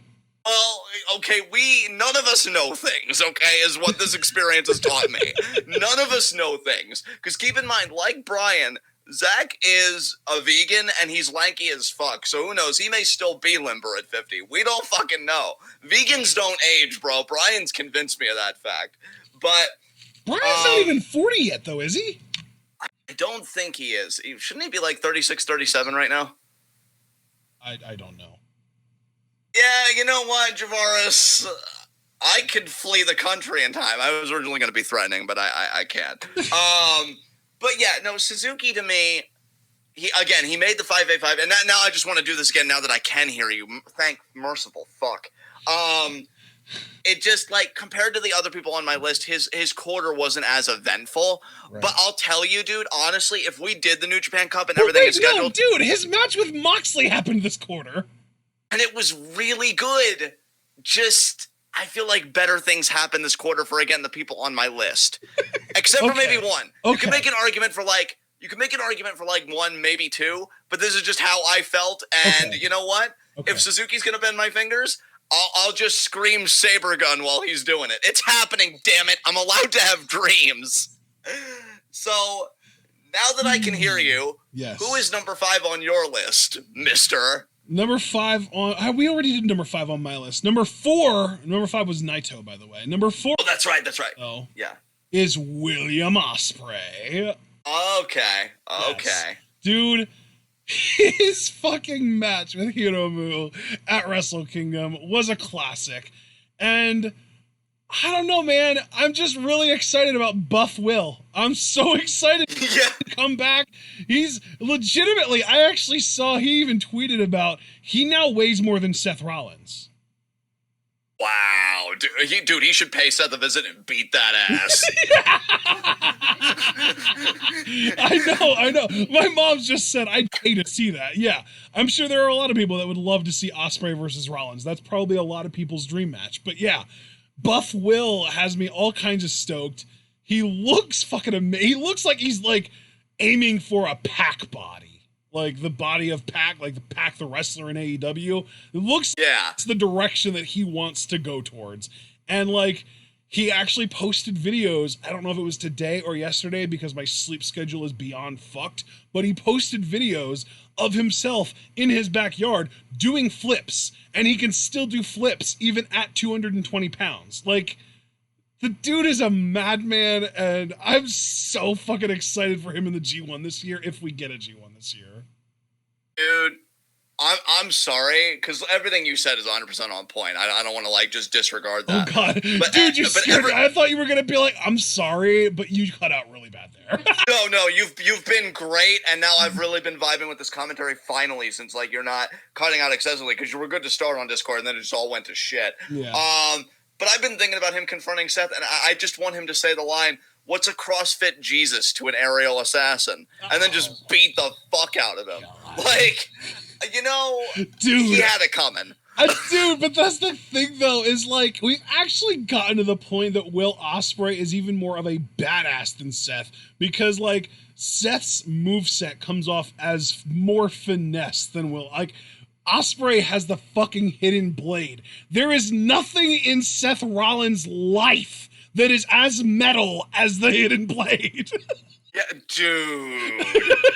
That fucking move. Jesus Christ. He did it to Ibushi's face. He did, literally jacked that fucking face. Amazing. God damn. God, yeah, dude, I'm right there with you. Buff Will is best Will. And, you know, the real winner in all of this, if you think about it, is Bea Priestley. Because you can't tell me that she's not having all kinds of fun with that right now. So, yeah, is there anything you want to say about like Will before I get to my... falling in love all over again. Hell yeah. She's like, oh my God, I loved him before he was hot. Yes, she's like, they're trying to have conversations, and he has to be the one to tell her, honey, eyes up here. Yeah. I'm like... Amazing. Like, sorry, babe, I was looking at your abs. yeah, I know. I have a lot of them now. I'm starting to bring in some of the obliques and everything.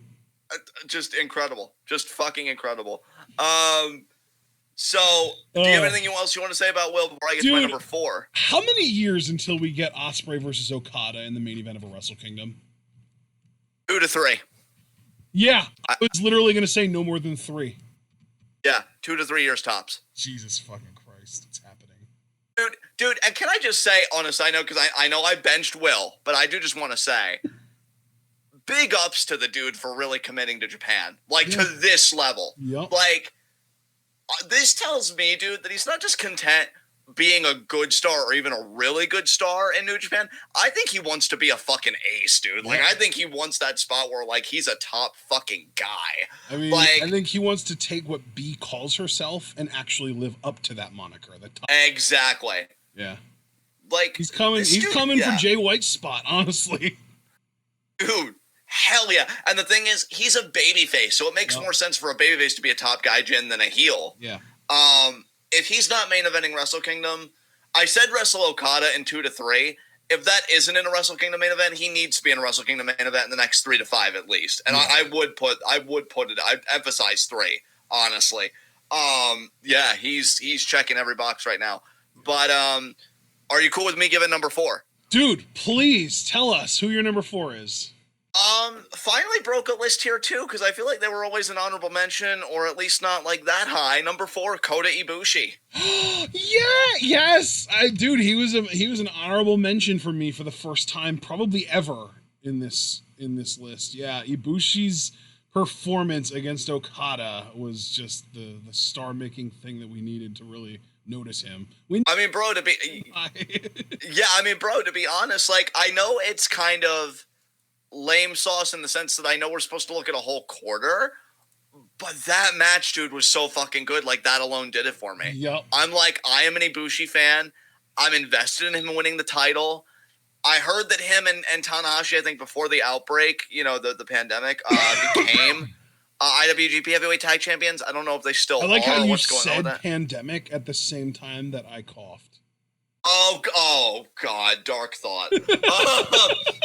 No one is safe. No, it's all good. I already had coronavirus. I'm over it. Hell yeah, that's the spirit. Donate those antibodies, brother. Accelerate our vaccine time so we can get New Japan back. Yeah. But no, I don't know if Ibushi and Tanahashi are still tag champs. But yeah, Ibushi's great. I think it took him so long to commit to a company, but it showed how long a company was ready to commit to Ibushi that the moment he signed, like, they're like, okay, have fun. Yeah. This is your playground. Play with it. It's yours. Yep. And man, has he killed it. Ibushi's fucking great. I've really got nothing to say. I just want to see him win the title. I want to see him continue working with guys like Okada, Jay White, Suzuki, Ishii. Like, I just want to see all of it all over again now that he's committed to New Japan. Let's fucking do it. So, with that said, who is number 3 for you? Look at you going out of your way to spoil my list. Number 3, Ishii. Ishii was number 1 for me, dude. Wow. What? Yeah. What did he do this corner to earn it? He exists, okay? Oh my God. He's our stone popper. Your inconsistent reasoning will be the death of me. You know what? I'm sorry I get him in the divorce. You can have lemon square muffin pie, the inferior pup. So go talk about Ishii at number 3. Why do you keep bringing up our dead dog? What the fuck? Listen, man. I have deeply rooted issues that I'm not committed to. Muffin pie died like 4 years ago, and you're still bringing it up. Maybe grief doesn't have a timetable, Ashton. Okay, maybe that's the problem. But try not to be delusional about it. Jeez. Wow, calling me out for Suzuki, and now I didn't know this was the shame John hour. I have feelings too, you know. Well, I'm just consoling myself. You could talk about Ishii. He's fucking Ishii. Like, he did really nothing this quarter, and he's still ranked number 3 for me and number 1 for you. What more do we need to say? I mean, you're not wrong, but we gotta say something, right? I don't know. Honestly, dude, that isn't a... I think he was in the never openweight 6-man title tournament gauntlet thing at Wrestle Kingdom. Just so good. That's one reason why, like, on a side note, the coronavirus really did kind of fuck this series up a bit, because, like, I was looking forward to his New Japan Cup matches. I really wanted it. I really wanted him to compete against those guys. But yeah, he's just a solid in-ring worker. He's so fucking consistent. Apparently more consistent than me by a country mile. Oh, yeah. He was in an 8-man tag at Wrestle Kingdom. And he still, like, made the best of it and deserved more than what he got. Story of his life. And I was also right. He was also in the never openweight 6-man tag title gauntlet on day 2. I just love him whenever we see him, and I just want the world for him. So, yeah. And apparently, I guess we didn't see this match, but apparently he challenged Shingo for the Never title, and you can only imagine how epic that match was. So... Yeah. So, yeah. With that said, who came in at number... number 3 for me, so I don't jump the gun. Juice Robinson. Still love him. Still think he's a great promo, and... he obviously has a little bit of Daniel Bryan in him, because you have to be pretty fucking selfless to choose to bump yourself down the card to work with David Finlay. Yeah, But dude, I actually thought about that, and I would have ranked Juice higher if he had just done anything else over this time period than just fucking team up with fucking unfit Finley's ass. Like, he relegated himself, like, on purpose. oh, I know. It's really sad. And he did have the match with Moxley at Wrestle Kingdom, which I enjoyed. But yeah, I really hope. Well, I was gonna say I did hope that this would be a great year for Juice, but now I just want wrestling back in general so we can resume our storylines properly. Yeah. But yeah, that was number 3 for me. Who was who was number 2 for you then? We already know it was Minoru Suzuki. It was number 2 for me. Oh God, yeah. So number 2 for me, which I got, fucking flawed for. Saber Gun's not happening. Zack okay. Sabre Jr. That match, like, guys. It was his match with Ospreay that took your match of the year for a while, right? Yeah, and New Beginning in Sapporo. Yeah. That. Yes. Guys, I've said it a million times. Get ready for 1,000,001. I fucking love technical wrestling, chain wrestling, catch as can, whatever you want to call it. It's amazing. And when Zack is on, he's one of the best technical wrestlers, like, working today. And he just gets in these pockets sometimes, like I think he was in this quarter. His matches are just so entertaining because of the chains he put together. I actually watched an interesting 6-minute video on chain wrestling, and this guy, like, broke down chain wrestling and how you could tell somebody's a really good chain wrestler. Like, how many links in a chain can you make before the chain breaks and this and that. And, it was a really great analysis, and it just made me think about Ospreay versus Will and just the counters and exchanges that those two had. It was, like, blowing my fucking mind. Like, you guys can go back. Cord octopus. I know. And because you're not cutting out now, like, I can really say, guys, like, Ashton can vouch for me. That was the closest I've probably ever come to having an actual orgasm on a live reaction. You were really into that match, and it was, like, borderline uncomfortable with how, like... Yeah. No, I know it. I mean, I was ready to strip. That match was so Dude, good. I think you actually did strip during that match. There's no ready to about it. You did. I really might have. I'd have to go back and be like, I have to take off my shirt. There have been a minimum of 2 matches this year alone that you've been like, I need to fucking strip in the... And you took your shirt off at least in the middle of a match. Like, that might have been one of those matches. When you say some of this stuff back to me, I don't want to say that therapy came too late, but that's why you should always plant a tree 20 years ago than right now. Yeah. The best time to handle this was 20 years ago, but the next best time is right now. Exactly. God help me. But yeah. No, Zack, like, I love technical wrestling, and I will admit sometimes that Zack's transitions can be a bit messy, but you get him the right opponent, and this is where I will give Will credit. He was absolutely the right opponent. You just make fucking magic with somebody. I still hope one day ZSJ could maybe be an IWGP heavyweight champion, especially if Will's going to be a top guy, Jen. You just saw, like, a heel that he can work with and have a great main event with. Because that shit was insane. So, yeah, Zack Sabre Jr., who, by the way, still is one of my favorite themes in wrestling right now with Real Bone Master. There are times I've worked out to that fucking shit. Like, it just gets me pumped. I just love it. I honestly hope he never leaves New Japan. I hope they keep treating him right, and I hope he keeps having fun. He's just perfect there. I loved him more here than I ever have in PWG. A Cruiserweight Classic, he was fine. But it's like New Japan, he can really be Zack Sabre Jr., and the shit is good. So, yeah, nothing more to say than that.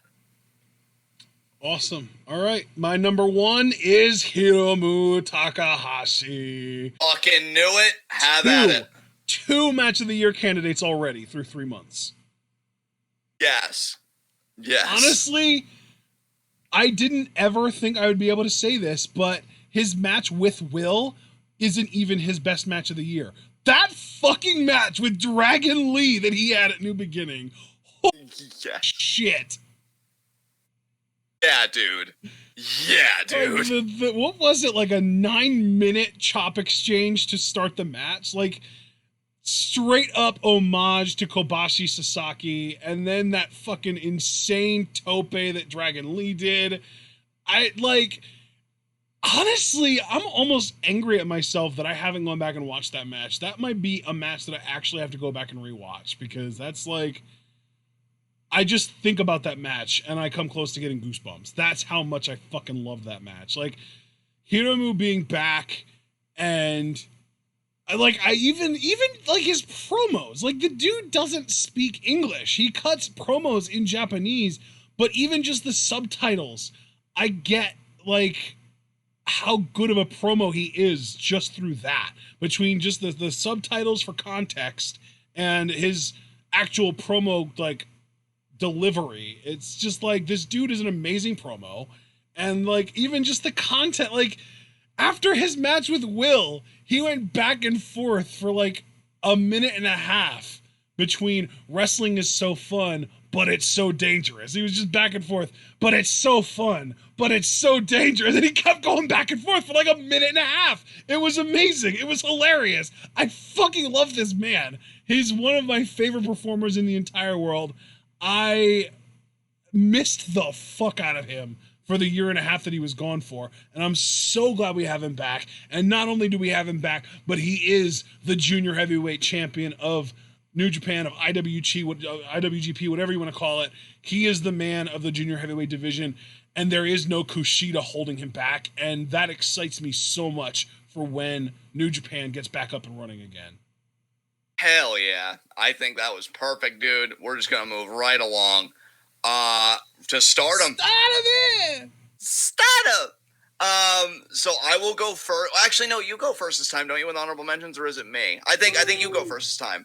Well, I think I went first for WWE, and then you went first for NXT, and then I went first for New Japan, but because of the order that we went and that we kept on stealing each other's picks, I just ended up, coincidentally, having the last name in the New Japan group. So I think that it is a time for you to go first here for Stardom. Okay, then my honorable mentions are Utami. Nice. Jungle Kiona. Nice. Natsu Sumire. Nice. Julia. I love it. Heard that.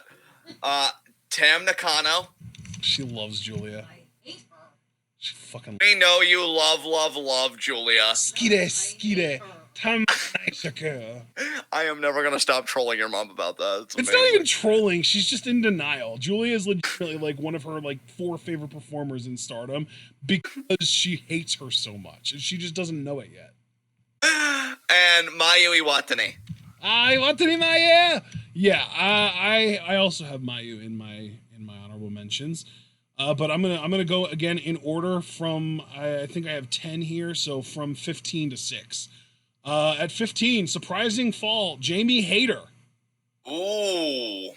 Death Yamasan, Natsu Sumire, Sayakami Tani, Utami Hayashishita, Mayu Iwatani, Shiuri, Hana Kimura, Konami, and Julia at number 6 for me.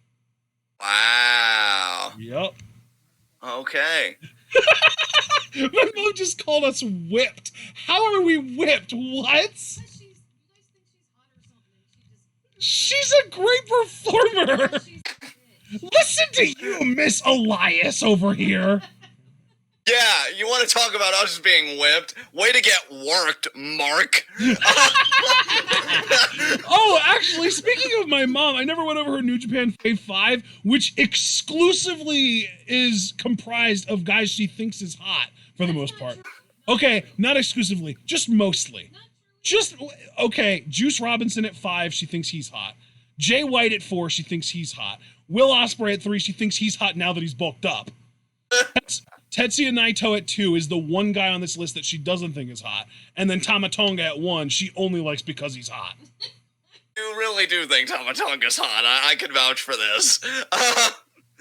But no, that's cool. Number 5 for me. Huh? And I actually really like how my Stardom Fave 5 came out the more I look at it. Arisa. Well, fucking hell. I mean, we're spoiling it again because Arisa is my number one. I knew it. I'll just say, amazing in ring, great intensity, has a little bit of psycho in her, which I'm that right there is why she's number one for me. And so I'm gonna let you talk at length if you want to expound upon anything with Arisa, because she is your number one. Yeah. She was my number one 2 Five Fave Fives ago. Like our first Five Fave Five that included Stardom. Arisa was my number one in that one. And then for our most recent Fave Five, she fell to, I want to say 3, behind Jungle and Azumi. But since then, I feel like Arisa has stepped it up big time. And not even necessarily that she wasn't amazing before, but the fucking psycho factor has been upped significantly. Like, she drew blood from Utami and smiled about it. She's positively insane. I just miss her, honestly. I really do. I miss the hell out of her. I hope that she's going to end up being okay. I hope that she doesn't end up with any kind of permanent damage. If she does have corona, if she does have a concussion, regardless, there are long-term risks with both. I just really hope that she's okay. I hope that she's able to get healthy and come back because I miss the ever-loving shit out of her. I love her in the ring. I love her perky personality. I love her on the mic. I just think that she is a perfect, like, all-around performer, man. Like, her smile, her attitude, her in ring, her promos, like, I don't know. She's just great. She's just awesome. Absolutely. Well said, brother. Number 4 for me, honorable mention for you, Jamie Hayter. She's still so good. I think we actually both had her at number 4 on our last Fave 5. Yeah, she really didn't move. Yep. Well, I think only, kind of give a spoiler here for people that remember last Fave Fives, I only really had one promotion for like a woman on here, which I was happy with the list though. So, these are just my girls, I guess, right now. But yeah, Jamie, she's fucking solid, man. We talk about it all the time. We call her Ann Hansen. Yep. Which is a nickname you brilliantly coined, and I definitely piggybacked onto it. But like, I just kept getting early on Stan Hansen vibes, and you know that from her lariats and just her size and her presence. She could be a top gaijin heel for Stardom if they really I honestly feel like her best run in Stardom was the fall of last year, up into December, like September, October, November, and December of 2019 to me has been the best work that she's done so far. Yeah. I mean, she's so fucking solid in the ring. Yep. I love her confidence and her arrogance, on the mic. Yep. She's got a presence about her because of the size and everything. Like this is the type of woman, I just want to paint a hypothetical picture. If you had Tam as World of Stardom champion and you really wanted to make her that sympathetic babyface, put her in a fucking program with Jamie. Because Jamie will stretch her out and like fucking beat her down and just make it seem like Tam is overcoming the fucking odd. Yep. For a babyface to overcome.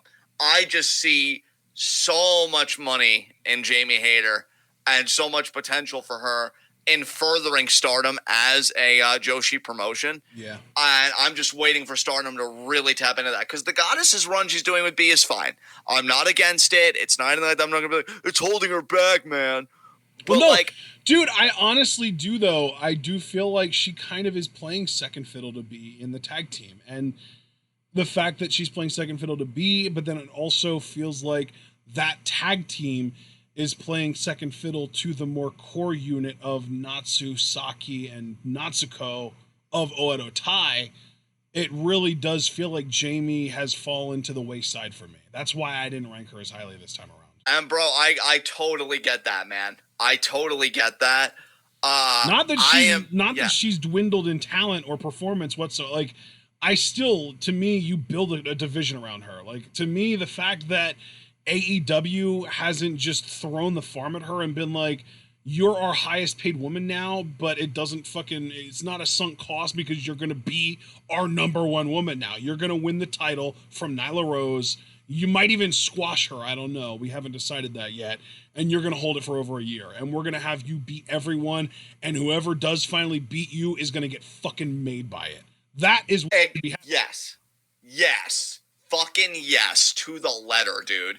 I just hope Stardom realizes it and they tap into that. That remains to be seen. But yeah, I just had to give Jamie some love. That's my number 4. So who is next on your Stardom Fave 5? This might come off as a little bit of a surprise to you because it is a little bit of a drop from last time. We loved her equally last time, but now I might love her a little less than you. Azumi is my number 4. Wow, Azumi's still number 2 for me. Nice. So, but go ahead, talk about Azumi, bro. What do you got? I mean, she's still a wonderful talent. She still always puts a smile on my face. She still packs the sass like no other. I love her moveset in the ring. I love how smooth she is. I love that at 17 years old, she's basically everyone's senpai still. Like, I just love that we get, like, Momo and Utami calling her and referring to her, and Saya, too. Kamitani, too, referring to her as senpai. When it's like, she's like this 17-year-old teenage girl. And she's legitimately, now with Kagetsu retiring, Azumi is the second most experienced member of the full-time Stardom roster. Number 1 being Mayu.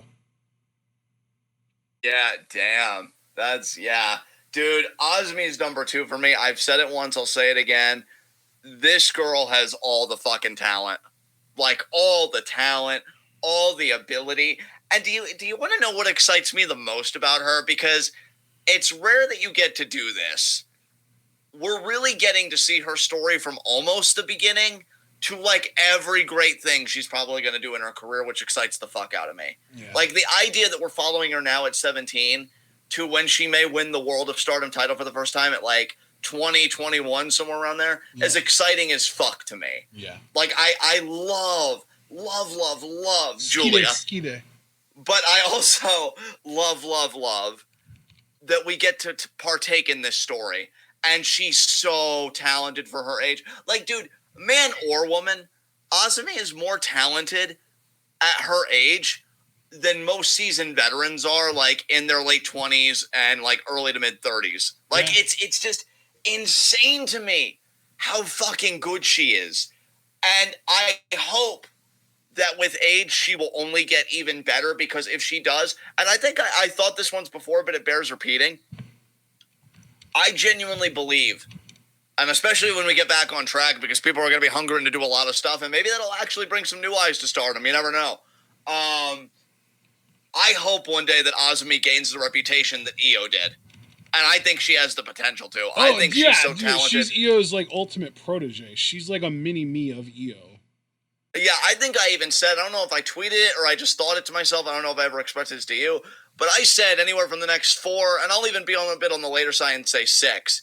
Anywhere from the next 4 to 6 years, this woman's going to start getting conversations about her from people as being one of the best women's wrestlers in the world. Yep. Like, I wholeheartedly fucking believe that, and that's the biggest compliment I could give Azumi, and that's why she's still ranked so high. It's not just who she is, it's who I'm pretty sure she's going to become. Yep. And that's, God, it puts very a smile exciting. on my face. Yeah. Oh my God, yeah. So who's next for you, brother? Number 3 for me. And the only reason that I'm going first here is because I am fairly confident that my number 2 is either going to also be your number 3 or potentially even your number 1. We'll see. But my number 3 is Tam Nakano. Dude, go off, because you know she got benched for me, even though she is precious. I know. Yeah, man. But, like, I think that this is perfect. Like, this is the perfect Fave 5 for her to break into my list on. Or to break back into my list on, because she was in my Fave 5 2 Fave Fives ago. But then last time she got benched. But this time around, she's back on it because, dude, due to the lack of sample size that we have for Stardom for this era, for this quarter, I don't have to say anything more than her match with Kagetsu. Yes, dude. But yes. I can, because she's had other really good matches too. And her promos are always amazing. And she's killing it on social media too. Yeah. Amazing. Like, she started a fucking, like, jazzercise rendition challenge that got Mayu, Hana, and Julia to participate so far. Probably more by now. I don't know. Tam's fucking power. Yeah.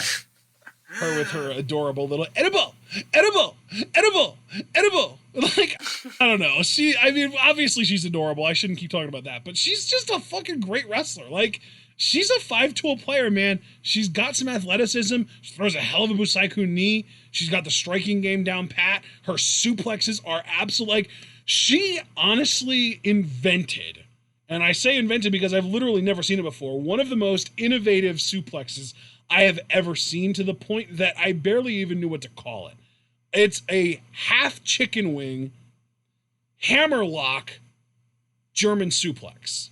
Bridged for the 3 count. Like, she calls it Twilight Dream, and that's a fucking amazing name for a suplex, especially if you know who she is and her character. It's a perfect name for that suplex. And, like, this is a woman that already was winning matches with, like, tiger suplexes and occasionally with modified other versions of a German suplex. But, like, I'm literally just going to make both of your arms worthless. And then I'm going to slam you on your neck and keep you there until the ref counts to 3. You're fucked. Yeah, dude, that's the thing. I know I benched him, but I just want to respond to that. Not that I'm feeling, attacked, kind of like with Saber Gun earlier. But no. Stardom is so good. It's probably the hardest list I have to make, and I really do think about a lot of the women. But Tam really is one of those types. Like, I don't organize my honorable mentions like you do, although I may start. That's a really good idea. But she probably would be my number 6, dude. Like, Tam, I think, just has everything. Yeah. I love her new look. I love the theme. I love the finish. The finish, dude, as a guy that loves technical wrestling like I do, I'm like, what the fuck even? And then you did this, and then, like, what? It made me pop the first time. Yeah, dude. Like, yeah, it's like she turns their arms into a fucking puzzle, and then she just solves it and then beats them. Exactly. Amazing. I really do believe. I'm scared about Arisa versus Julia. I'm hyped as fuck for it. But I'm scared about Arisa Julia because I really wanted Tam to get her payoff to be the one to beat Arisa and to become the new Wonder of Stardom champion, because I felt like that would be such a great moment for Stardom. Yeah. And I feel like every promotion, when they come back, you want to bang out the great moments just to really get your momentum back. Yes! And wrestling will come back, people. Rest assured. This isn't a forever thing. Yeah. Even if it's only a year from now, it will be back. Absolutely. We just got to wait it out. But Tam really does. And that's why I even said, like, in my hypothetical, her as World of Stardom champion, I could see her having, like, that underdog hero, like, kind of title run. She could go wherever she wants to go, is what I'm trying to say about Tam. And I loved what you said about her. So I guess we'll move on. Number 3 for me. I'm guessing this is my number 2, but go ahead. And I'll try and keep it economical, but I did have a bit I wanted to say. Momo Watanabe. Yes! Yeah. What a fucking story. What a turnaround, right? That Momo started as almost like a gag for our Stardom Live reactions because she betrayed Mayu forever and a day ago. And I would just be like, fuck you, Momo Watanabe. Yeah, that was literally like an ongoing thing that you would say during every single one of her pre-match promos and matches. Yeah, exactly. But she's good. She's really good. Dude, and not only is she good at, like, wrestling, but, like, she's really fucking good at acting, too. Like... Oh, dude, yeah. She's so believable as an actor, it's unbelievable. Yeah. Unbelievable, it's unbelievable. Fuck me. No, dude, I just want to explain very quickly, because she did rank higher for you, so I'm very curious, like, why she ranks so high for you. Her in-ring is fucking solid. I love her striking game. Oh my God, her kicks. Love her suplexes, the chicken wing, the peach sunrise, all that shit. But you said something about the acting, and I wanted to touch on that, because what really made me fascinated by what Momo Watanabe both is and could be was her promo to Momo, or Mayu, after she lost. Yep, same. I will beat you. I will chase you to the ends of the earth. And I'm like, what would happen if you broke Momo Watanabe?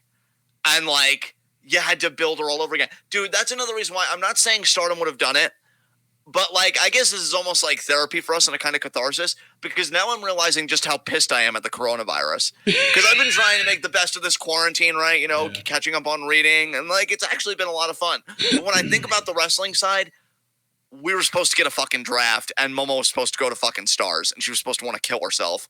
Like, we were supposed to get that story. I wanted that story. We probably wouldn't have anyway, admittedly. But I really became fascinated.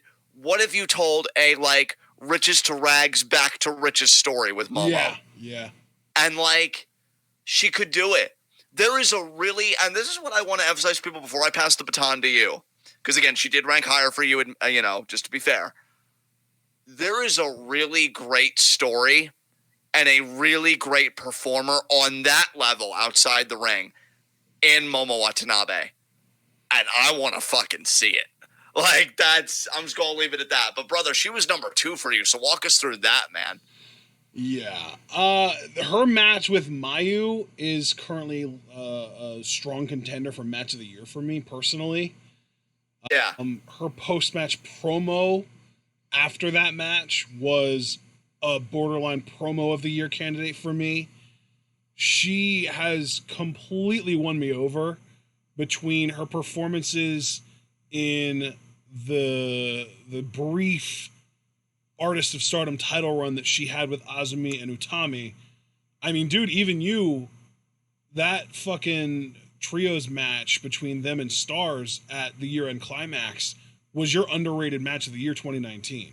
So yeah, it was. Yeah, like Momo has been working her way onto our radars for months, and this is just the first time that we're able to really fully acknowledge it, because her best performance that we have ever witnessed happened on January, I want to say 19th of this year. So her really standing out to us timed out fairly well, because not only did it happen after this grading period started, but it had to happen before Corona struck. So really, timing wise, she peaked at the right time, and that's why she's this high on my list, because she really, like, her in-ring performances are always good. I've said before in our live streams that she is the hardest kicker in Stardom, while Arisa is the fastest kicker in Stardom. I think that Momo's sort of hybrid of the kicks with the suplexes and the more technical side there is really cool. It's not unique in the sense that, like, there are other people that have that style where they do, like, kicks and suplexes. And, like, even Tam in the same promotion, Tam has a similar moveset. And another woman that does a lot of kicks and suplexes is Miyu Yamashita in TJPW, which we'll be talking about a little bit of TJPW when we get around to the other section. But, like, Momo just does the kicks part so well, and her in-ring psychology, I think, isn't talked about enough, because her catch can in the ring and her counter ability is, I won't say it's unmatched or anything. Like, it's not the best in the world by any means, but I do think that it doesn't get talked about enough how good she is at that aspect of it. Like, it's one of those things where you expect someone trained by Stardom to be really good at the fundamentals, and after a few years, you expect them to just be good workers in general. But Momo has only been wrestling for 5 years. She has been, you know what? I want to just fact check myself here, just to make sure that I'm not talking out my ass. Make sure that I'm being factually correct here. I am actually already pretty sure that I am. Right. Yeah, Momo has only been wrestling for a little over 5 years. We'll call it 5.5, and that's overestimating. She has been wrestling for 2 more years, or for 2 fewer years than Charlotte Flair. Wow. Yeah, dude. I just actually, too, want to tag on something when you talk about, like, what the great catches can and, like, counter wrestling. You're fucking right. Yeah. And, like, I'll kind of do my due diligence and talk about it, because even in the Cinderella tournament where she countered Starlight Kid's finisher into a fucking B driver, like, yeah.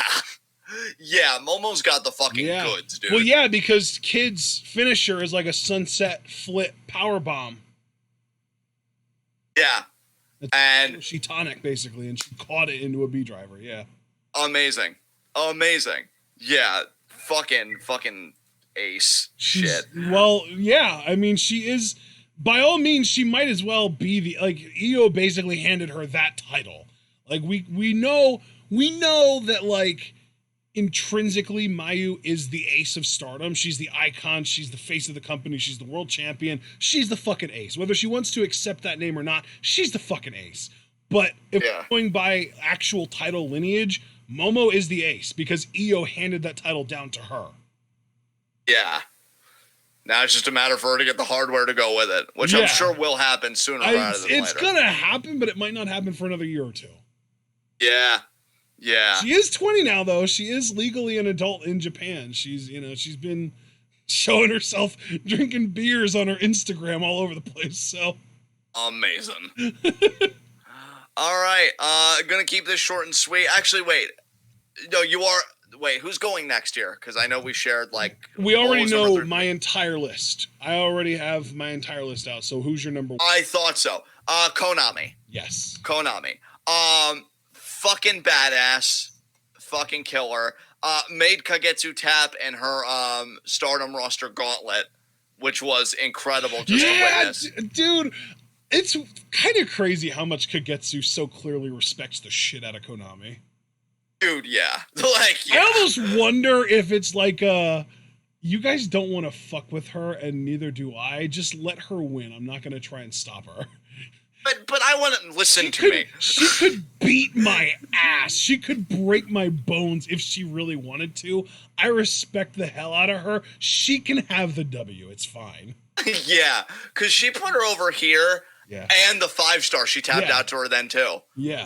And they went to time limit draw in the Cinderella tournament last year too. Yeah, thank you, Kagetsu, for understanding how it works. Because that's why, honestly, kudos to Konami too for putting Shuri over the way that she did. Because tapping out to Shuri was fucking huge for her. Yep. So Donna Del Mondo, you're welcome. Because Konami, she's fucking badass. I adore her. I still want her to be World of Stardom champion one day. And I love that I have favorites in Stardom now that I want to see them win the world title. And Konami's still at the top of that list. Like her and Azumi are the two big ones I want to see as future world champions.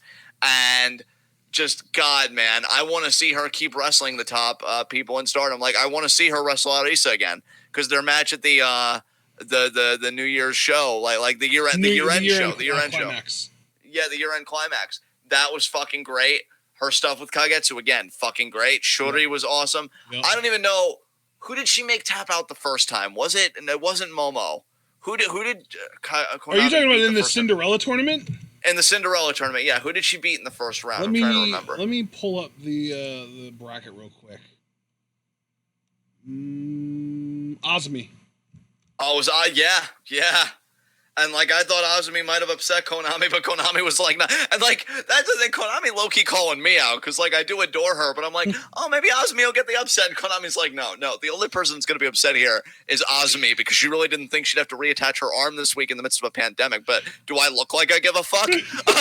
Just fucking rip the arm off. Well, that was because we saw how short the timestamp was, and we felt like that shorter timestamp lent itself to the high-speed competitor winning, so... And Konami probably heard our doubts somewhere, and she had a good chuckle about it. That's nice. Yeah. I love how Konami is the fucking tranquilo version of Suzuki. Dude, yes! That's fucking it! Because that's really the best, yeah. You talk shit to Suzuki, you lose an arm. You talk shit to Konami, and she breaks someone else's arm to show you how wrong you are. Dude, can I just say on some level, because I'm so happy you said that, because it's like a light bulb just went off for me. This is kind of what I always wanted Asuka to be, I think. Yeah. And I love Asuka now. But when she came into the company and she just smiled at Dana Brooke and Emma after they pushed her out of the ring. That smile is always so menacing. Yeah. Only now she smiles all the time, so it's a lot less menacing. Exactly, but like that smile before where it's like, we're gonna have fun together. I know it. And it's like, that's Konami though. Yeah, you're right. You're totally right. And of course, it would be the woman that was trained by Kana. Oh, dude. Oh my God, we just solved the Kennedy assassination. Holy shit. I see the Matrix. Holy fuck, that makes too much sense. I just got goosebumps. That's amazing. Yeah. I can't believe that you didn't already have that put together in your mind. I didn't know that I was pointing it out to you. I thought that you already figured it out. I mean, I knew she was trained by Kana, as you know, and like, but yeah, you just making that comparison and then me thinking about Asuka and then you doing that, it's like, oh my God, we made the Matrix. I'm so proud of it. It's we didn't even discover it. We made it. We made it. No, dude, and because of all those things, like, that's why I want Konami in like top programs, because not only can she wrestle, she can talk. And I love that. I fucking love that about her. I don't even understand Japanese because unlike you, I don't have the diligence to learn it. But I don't need to. One, because they subtitle it. But even if they didn't, like, you know, Konami is so good that even if they didn't, I believe I would still enjoy her promos because of how animated she is. Yep. Like, oh, so good. So yeah, Konami's my number one. I love it. I love it. I love it. Skide. Okay, now we get to other. I just want to get ahead of this and say that for other, I usually don't make honorable mentions because other is already very hard for me as it is. So if you have any honorable mentions, have at it. Yeah, I actually have like a dozen almost. I think I have like 11 honorable mentions because TJPW is a thing, and I've gotten really into that lately. So half of my honorable mentions are TJPW performers, actually. And a couple of them are also like dual TJPW / AEW performers. So I'll just start at the bottom of the list for TJPW, or for the honorable mentions. I think it would be number 16-ish, Mina Shirakawa. Very nice. Up next is Yuki Kamifuku, which you could just call her Kamiyu. She prefers to go by Kamiyu, but her full, name that she goes by on like the official roster and shit is Yuki Kamifuku. Jimmy Havoc is up next. And then continuing with the Joshi trend, but not a TJPW girl, we have Hikaru Shida. And back to TJPW, but also staying in AEW for a moment, Yuka Sakazaki. Then again, TJPW, Miyu Yamashita, who I brought up earlier as having a similar sort of wrestling style to Momo with the kicks and suplexes. She is the ace of TJPW. And then the other woman that I think has an argument to be called the ace, really the last three, because Yuka is their world of the world of princess champion or something. She's the world champion basically of TJPW. Miyu is considered their ace, and then Shoko Nakajima. A lot of people argue that she is the real ace of TJPW. But then we get back to AEW, and we've got Darby Allin, Luchasaurus, Jeff Cobb, and the sort of unofficial number 6 for me, Rey Fenix. Ooh, that's actually interesting because I would have still expected him to break 5 for you. Yep. Very interesting. Yep. As you know, I don't have honorable mentions, so I guess I could just give my number 5.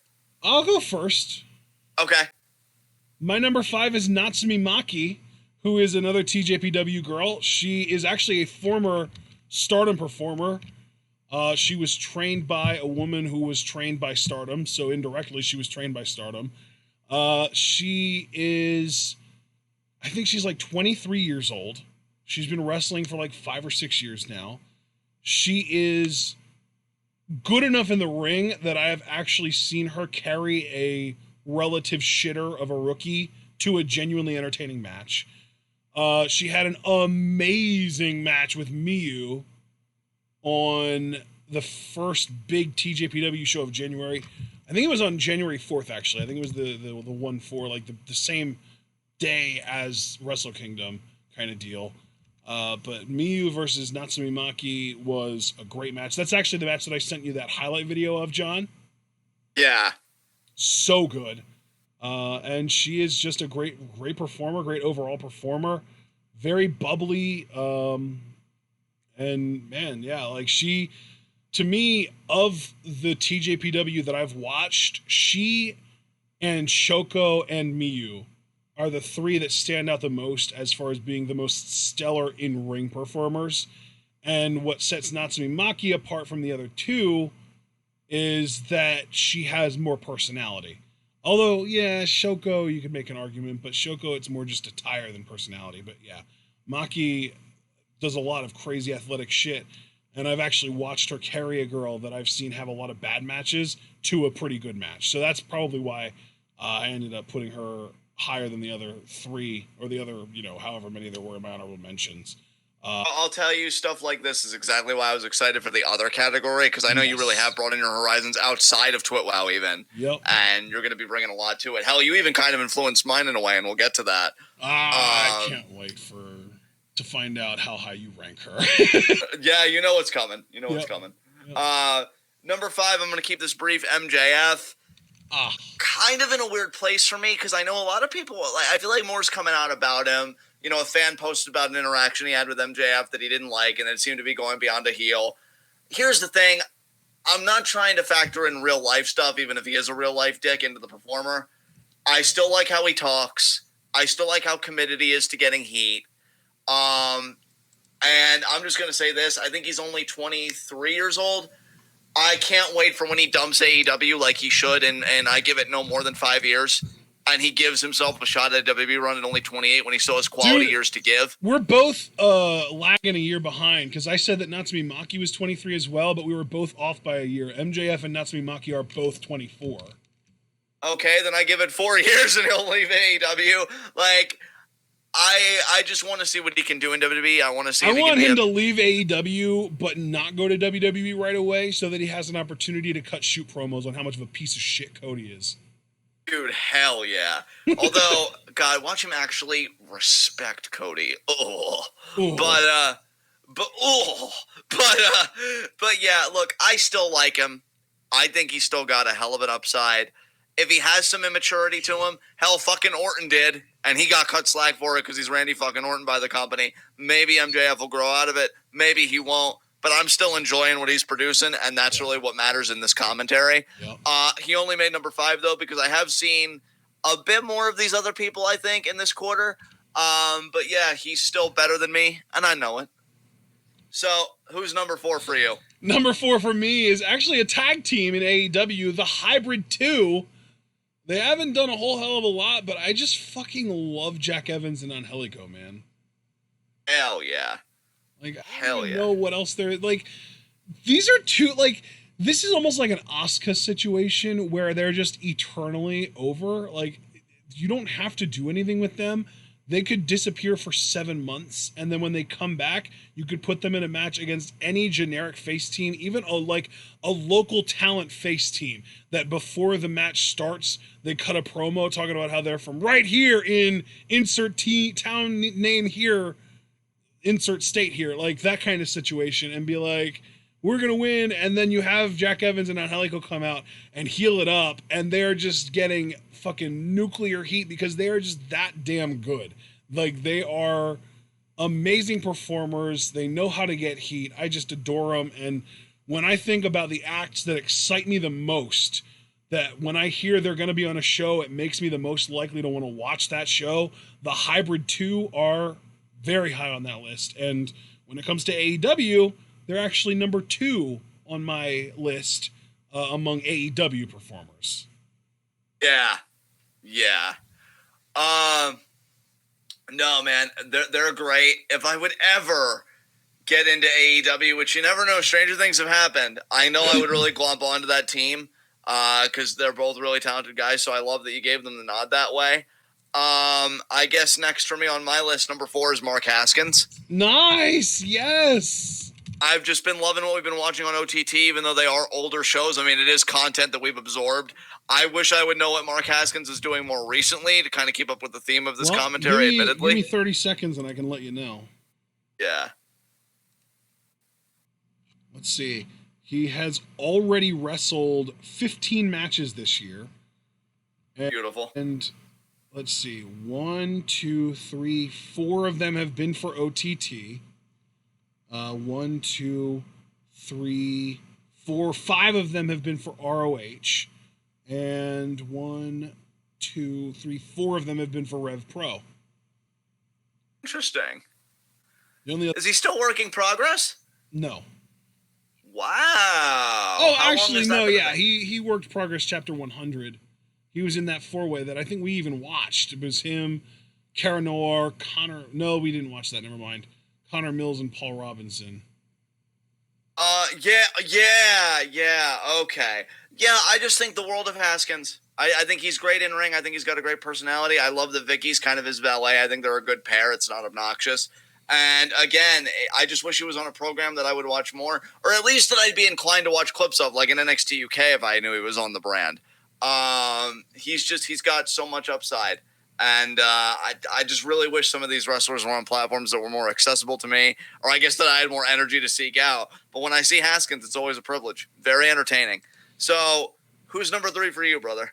Number 3 for me is number 1 for me among AEW performers, and this might blow some minds. I don't know. I feel like people are probably going to be surprised by this. It's Brody Lee. Very cool. Very cool. Talk about it, Yeah, man. Dude, just to give you an idea of how excited I am for him finally kind of not having handcuffs on, I actually went and seeked out, I'll just say seeked. I don't want to try and fuck around with that word.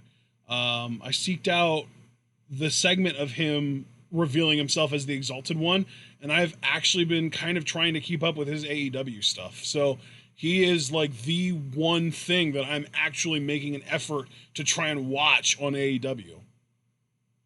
Very cool, man. Yeah, I love that. Moving right along, I think you'll be pleasantly surprised by number 3 for me. Because I really can't wait for the top 2. But number 3, Kyle Fletcher of Aussie Open. Nice. Really opened my eyes on that Progress chapter we did. Yeah. 101 Dalmatians it was. Yeah. I mean, where has this guy been? Yeah. He's got the size. He's got the in-ring. And something tells me, he has the presence. I mean, I'm not saying you should beat the shit out of Mark Davis and leave him on the side of the road. I'm just saying if you were. I don't know if he could. I mean, you said he has that size, but Mark Davis is like twice his size.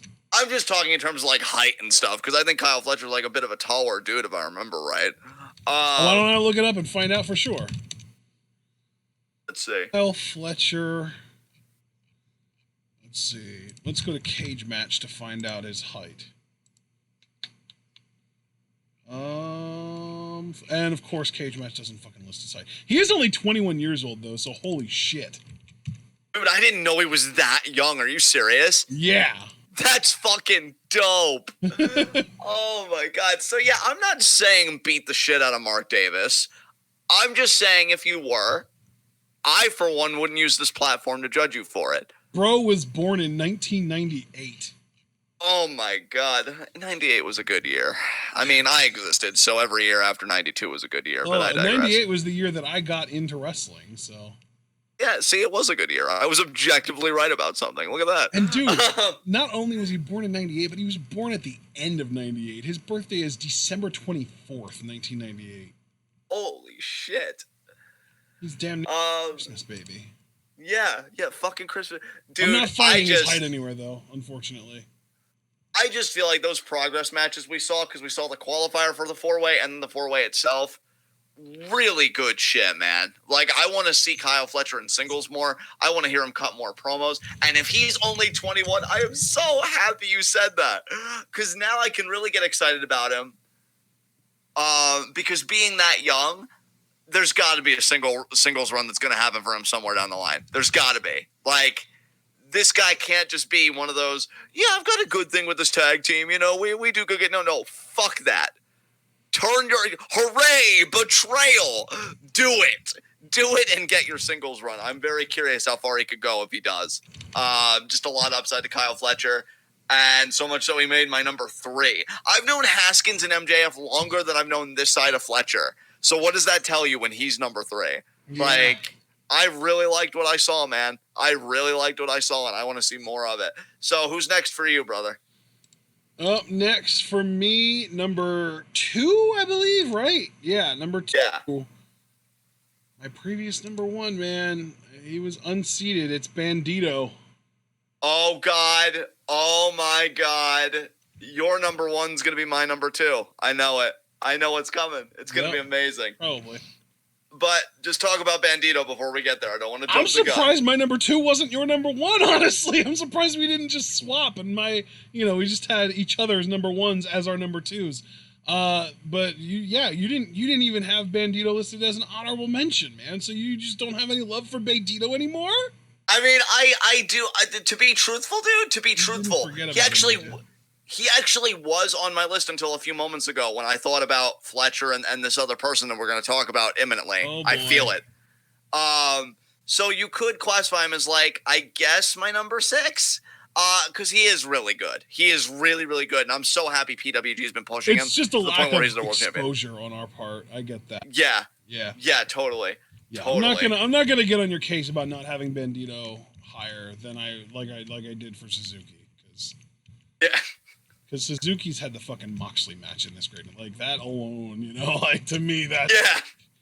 But yeah, Bandito is Bandito. Like, if you want to know why he's fucking amazing, go back and listen to either of the last two, I think, Five Fave Fives for the other section, because he's been number one for me, I think, each of the last two. Let me look back to make sure.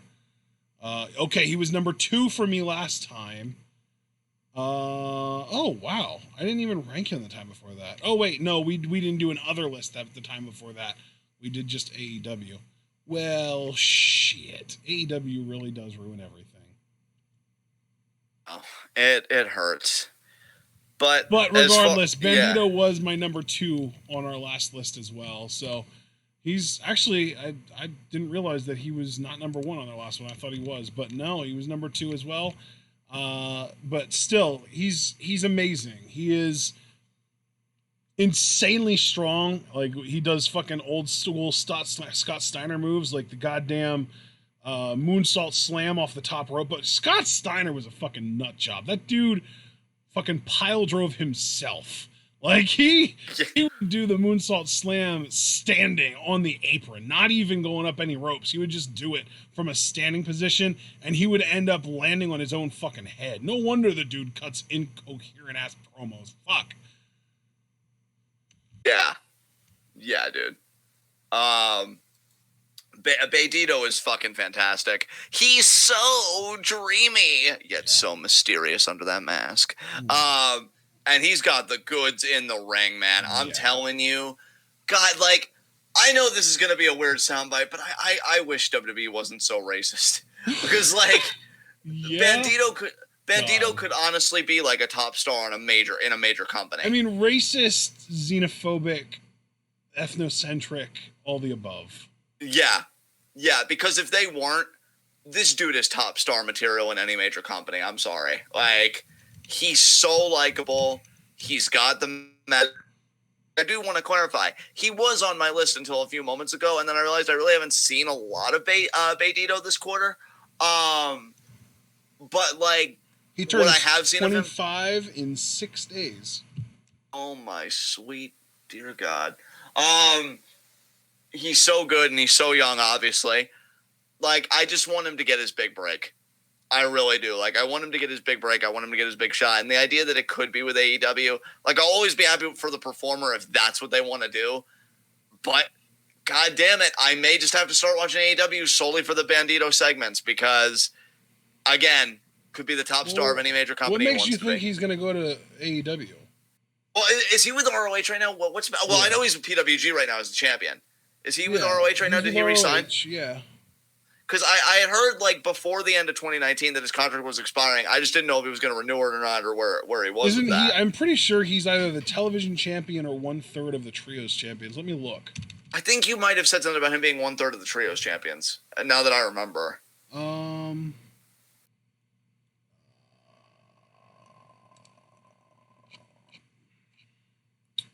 Yes, he is. He, Flamita, and Ray Horace are the ROH World 6-Man Tag Team Champions. Yeah. But you know what, though, dude? Even knowing that, I stand by it. Because I think he deserves a bigger platform than ROH. So, like... Yeah. Let's do it. Let's get Bandito somewhere where he can really show that he's like. But if a anyone really fucking can good get babyface. me and John to watch Ring of Honor again, it's fucking Bandito. Absolutely. Like, goddamn, he's so good. But speaking of so good, my number 2, again, that I'm convinced is your number 1. Who's the cutest wrestler in the world? Ito-chan! Yes, he got it right, everyone. He got it right. I caught myself at right. Yes. Maki Ito. Yes. You know what, brother? I'm not even going to talk long about this because I wouldn't even know who Maki Ito was if it wasn't for you. Social media queen. Yes. Excellent fucking character. Solid in-ring. Should be the top women's wrestler in the world in any major company. Again, if the monopoly on wrestling wasn't ethnocentric, racist, xenophobic, all of the above, to use your phrase. Incredible. Just simply incredible. But since I know she's your number 1, you talk about her, man. What do you got to say? No. See, I genuinely do want to know why you put her at number 2, because it's call it a curiosity thing for my sake. I want to know what your explanation is. Dude, she's just entertaining as shit. Like, I think Maki Ito perfectly understands how to succeed in pro wrestling in 2020. Holy shit, it just clicked for me. She's female Orange Cassidy. Yeah. Yeah, you could honestly say that. Like, not in the literal sense, like she doesn't do the exact same shtick as him by any means, but just in the sense that she understands today's culture. Yes.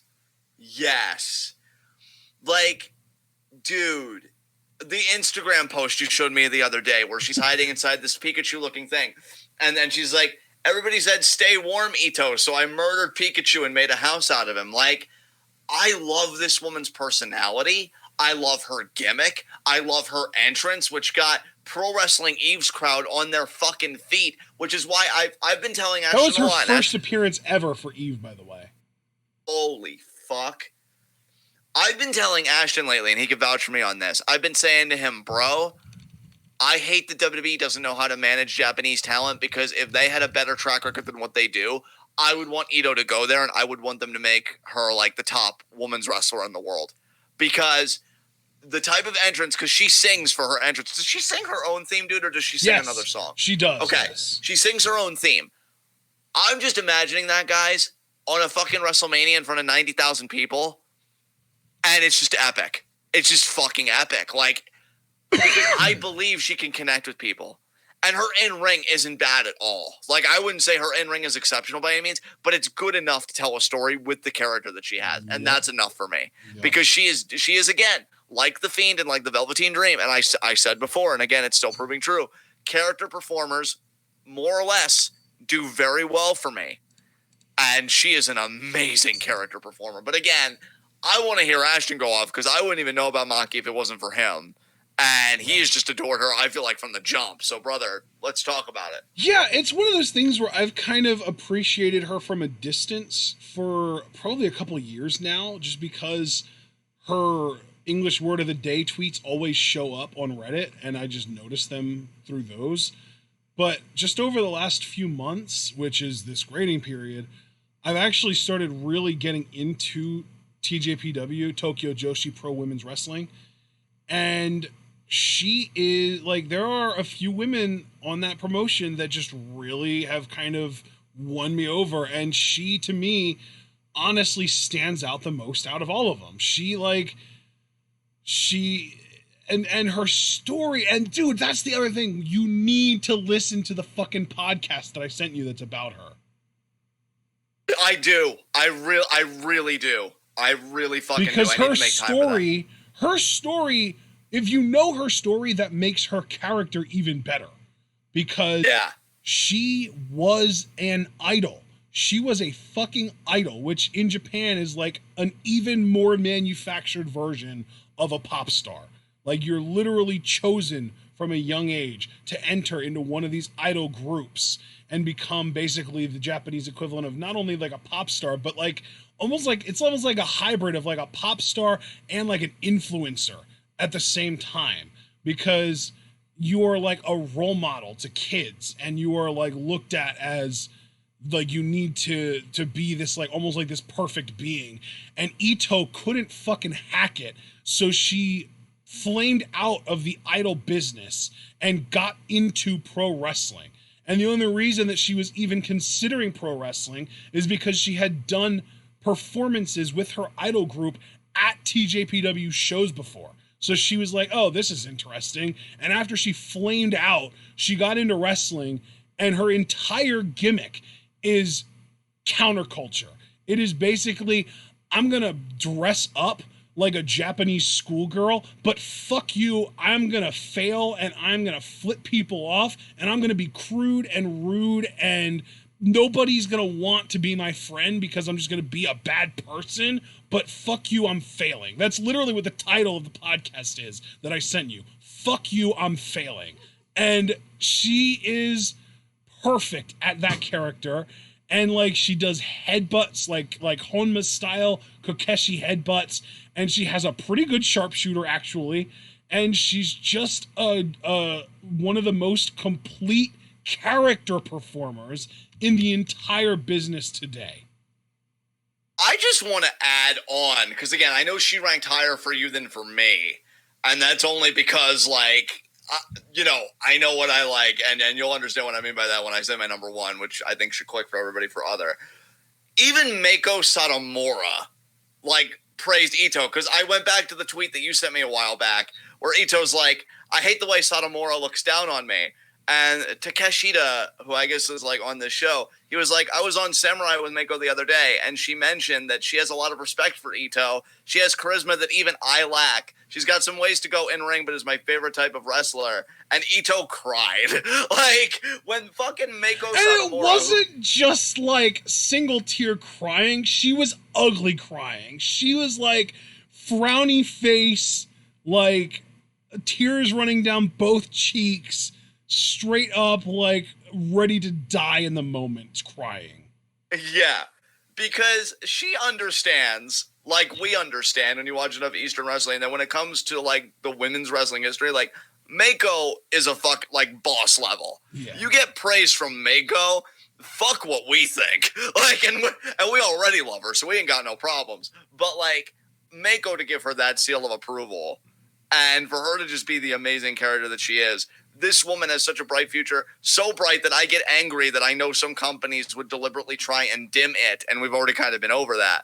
But I honestly hope that because that seems to be off the table, that whatever she does next, like she's just the biggest presence imaginable. She's really, I'm going to be honest. I'm really going to be honest. I think she's what women's wrestling needed at just the right time. Yeah. Because we do have women that can work. We have a lot of women that can work. But we also know that like, and I'm just giving my 2 cents here. I hope I don't put my foot in my mouth. But I feel like we don't have enough characters. That's why I really gravitated to Chelsea Green, particularly in Lucha Underground as Reclusa. Like, I want more women that are characters. And I don't just mean like a fucking farting gimmick, Natalia. Nobody likes you.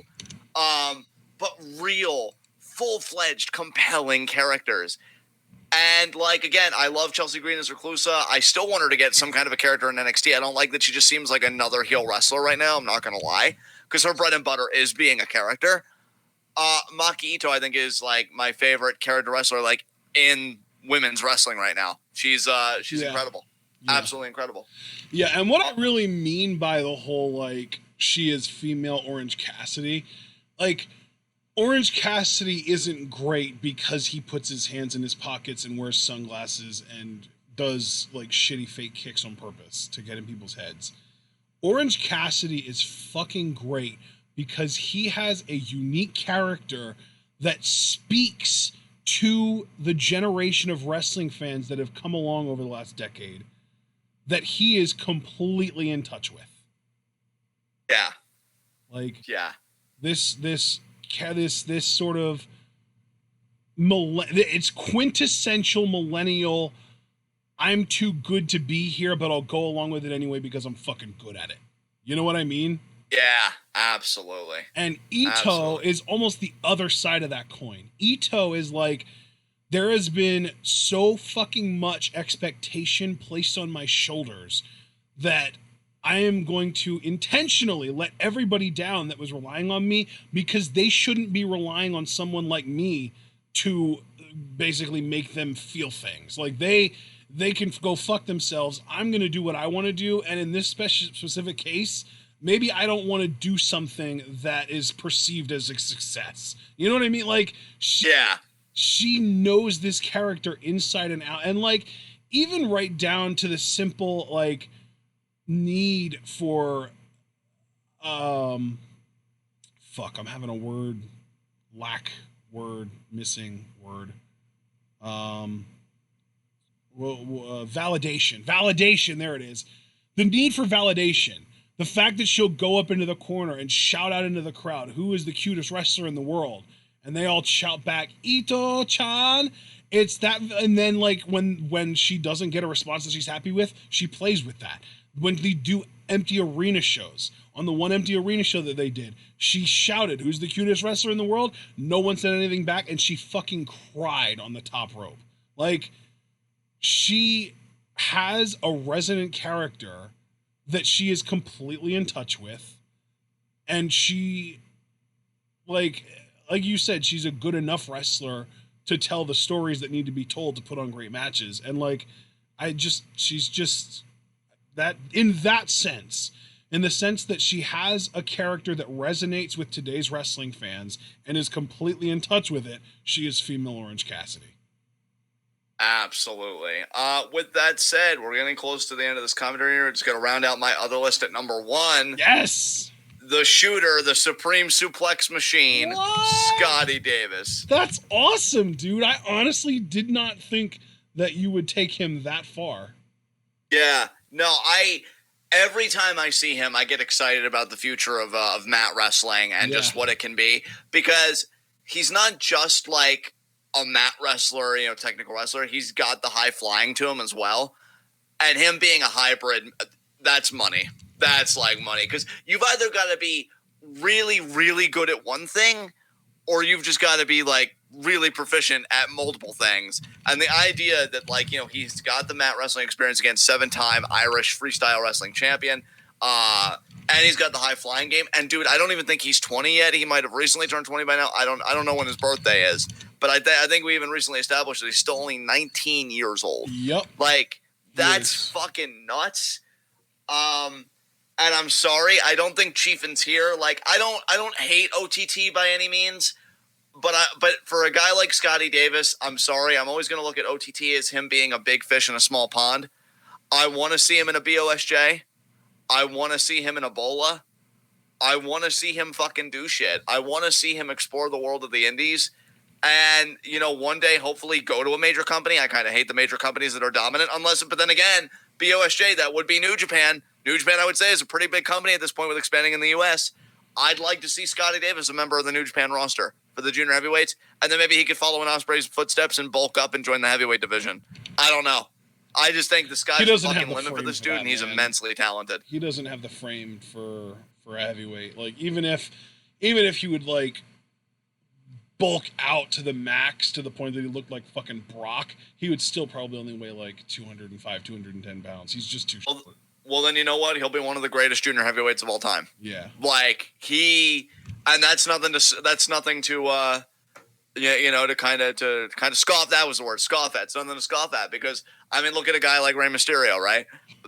Pretty much more or less a cruiserweight. He competed at heavyweight level. I doubt that New Japan would ever get that lax, but yeah, like I think he's going to do big things. I'm just really, really excited about him. I'm excited about the youth. I'm excited about how good he already is. We talk about Ospreay. We got to remember that Ospreay trained Davis. And I love it. I just want to see him go against more people. I want to see Davis versus Bandito. I want to see Davis versus Show, Hiramu, Ospreay, like everybody. Davis versus the world. And he's just number 1 on my other list because he's keeping mat wrestling alive, and I love it, and I'll always love it, and he's just so good at it. So there you go.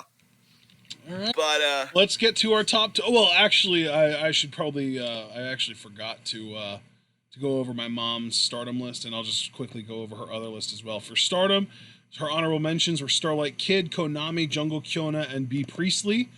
And then for her actual top 5, she had Jamie Hayter at 5, Layla Hirsch at 4, Death Yamasan at 3, Hana Kimura at 2, and since she still competed during this grading period, Kagetsu at 1. And then for other, she had Lance Archer and Kenny Omega as her honorable mentions, Darby Allin at 5, Pac at 4, Jeff Cobb at 3, Maki Ito at 2, just like you, brother, and Jon Moxley at 1. And now we get to our master lists. Yeah, really shocked Julia wasn't her number 1 in Stardom. That's I weird. know, man. She's just still in denial about it. We'll break her eventually. Yeah, when she comes back from Egypt, let the rest of us know. But for our top 10, coming in at number 10 for me, because we go back and forth, Kevin Owens. Number 10 for me, Maki Ito. Number 9 for me, Bianca Belair. Wow, okay. Number 9 for me, Minoru Suzuki. Number 8 for me, Azumi. And hey, QQ Sisters. Number 8 for me, Momo Watanabe. Number 7 for me, Velveteen Dream. Nice. From one flamboyant boy to another, number 7 for me, Hiromu Takahashi. Number 6 for me, Konami. Nice. There's nothing in common with her and my number 6. Isaiah Swerve Scott. Now we get to the top 5. Here we go. Breaking the top 5 for me, Zack Sabre Jr. Oh my God. Number 5 for me, Cameron Grimes. Love it. Number 4 for me, the Stone Pitbull, our Pupper, Ishii. Nice.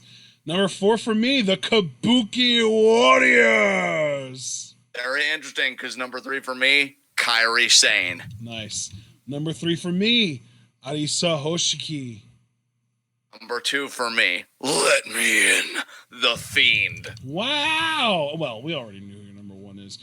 But this is where things get a little more interesting for me, because it's between my number 1 WWE and my number 1 NXT. And I actually went with Daniel Bryan at number 2.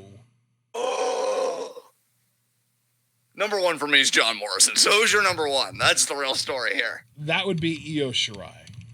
Oh my Kyrie. Holy shit. That's amazing. What a fitting god. I know, right? Oh, man. That's really cool, dude. I really enjoyed 5A. Well, mainly the second half of it when I could understand you. But yeah, great lists all around, man. After great the first hour. Yeah. But yeah, those are that's our 5A 5, and that rounds it out with our top 10. Guys, you've been amazing as always. I don't know. I think my mass tagging went through because I did see it on my Twitter, but it seemed like Twitter was crashing at one point, and it wasn't just my internet. I know that actually was a Twitter thing. But for those of you that were able to show up, really great to see you, because we had Paul, we had Mark, I think we had Abel at one point, Brandon, Javaris, and Craig, and Chris Venegas. So thank you guys all for showing up. Oh, and Cord Comerbrand was very early on. And Revel. Wow, I didn't even see him there. Holy shit, we had a lot of people here. So yeah, thank all of you guys for showing up. And Jackie at the very beginning. Jesus Christ, people. Thank you all for showing up. We still have 8 people watching, 7 likes. So if you haven't left a like yet, please consider doing so as you file out. And we will see you again. When will we see them again, Ashton? Is it going to be Wednesday for NXT? June 20th. Holy shit, June 20th. Okay, for 5 Fave 5. I just meant our next most immediate commentary. Is that NXT Wednesday? It's Wednesday, yeah, NXT Wednesday. Okay, that's what I was like, man, what happened? We taking a vacation I didn't know about? But no, you meant 5 Fave 5. So yeah, June 20th is the next grading period. That's good to know, because I'm going to keep a sharp eye on everybody. But yeah, we will see you guys again. Quick turnaround this time. We're going straight for 2 month turnaround, because it was supposed to be post Dominion, and now Dominion might not happen. Fuck. Ooh, everything sucks. But we'll get through it like we always do. As I always like to personally sign off, keep staying safe out there, everybody. Keep doing your best. I know this is a weird time for everybody, but you're all wonderful, and I'm wishing you all the best. And I'm going to hand it over to Ash to take us home, and we will see you Wednesday for NXT. All right, ladies and gentlemen, we do hope that you all enjoyed this Five Fave Fives. If you did, please remember to like this video. You can also subscribe to the channel. Click the bell icon to join the notification squad. Follow us over on Twitch and also click the bell icon there.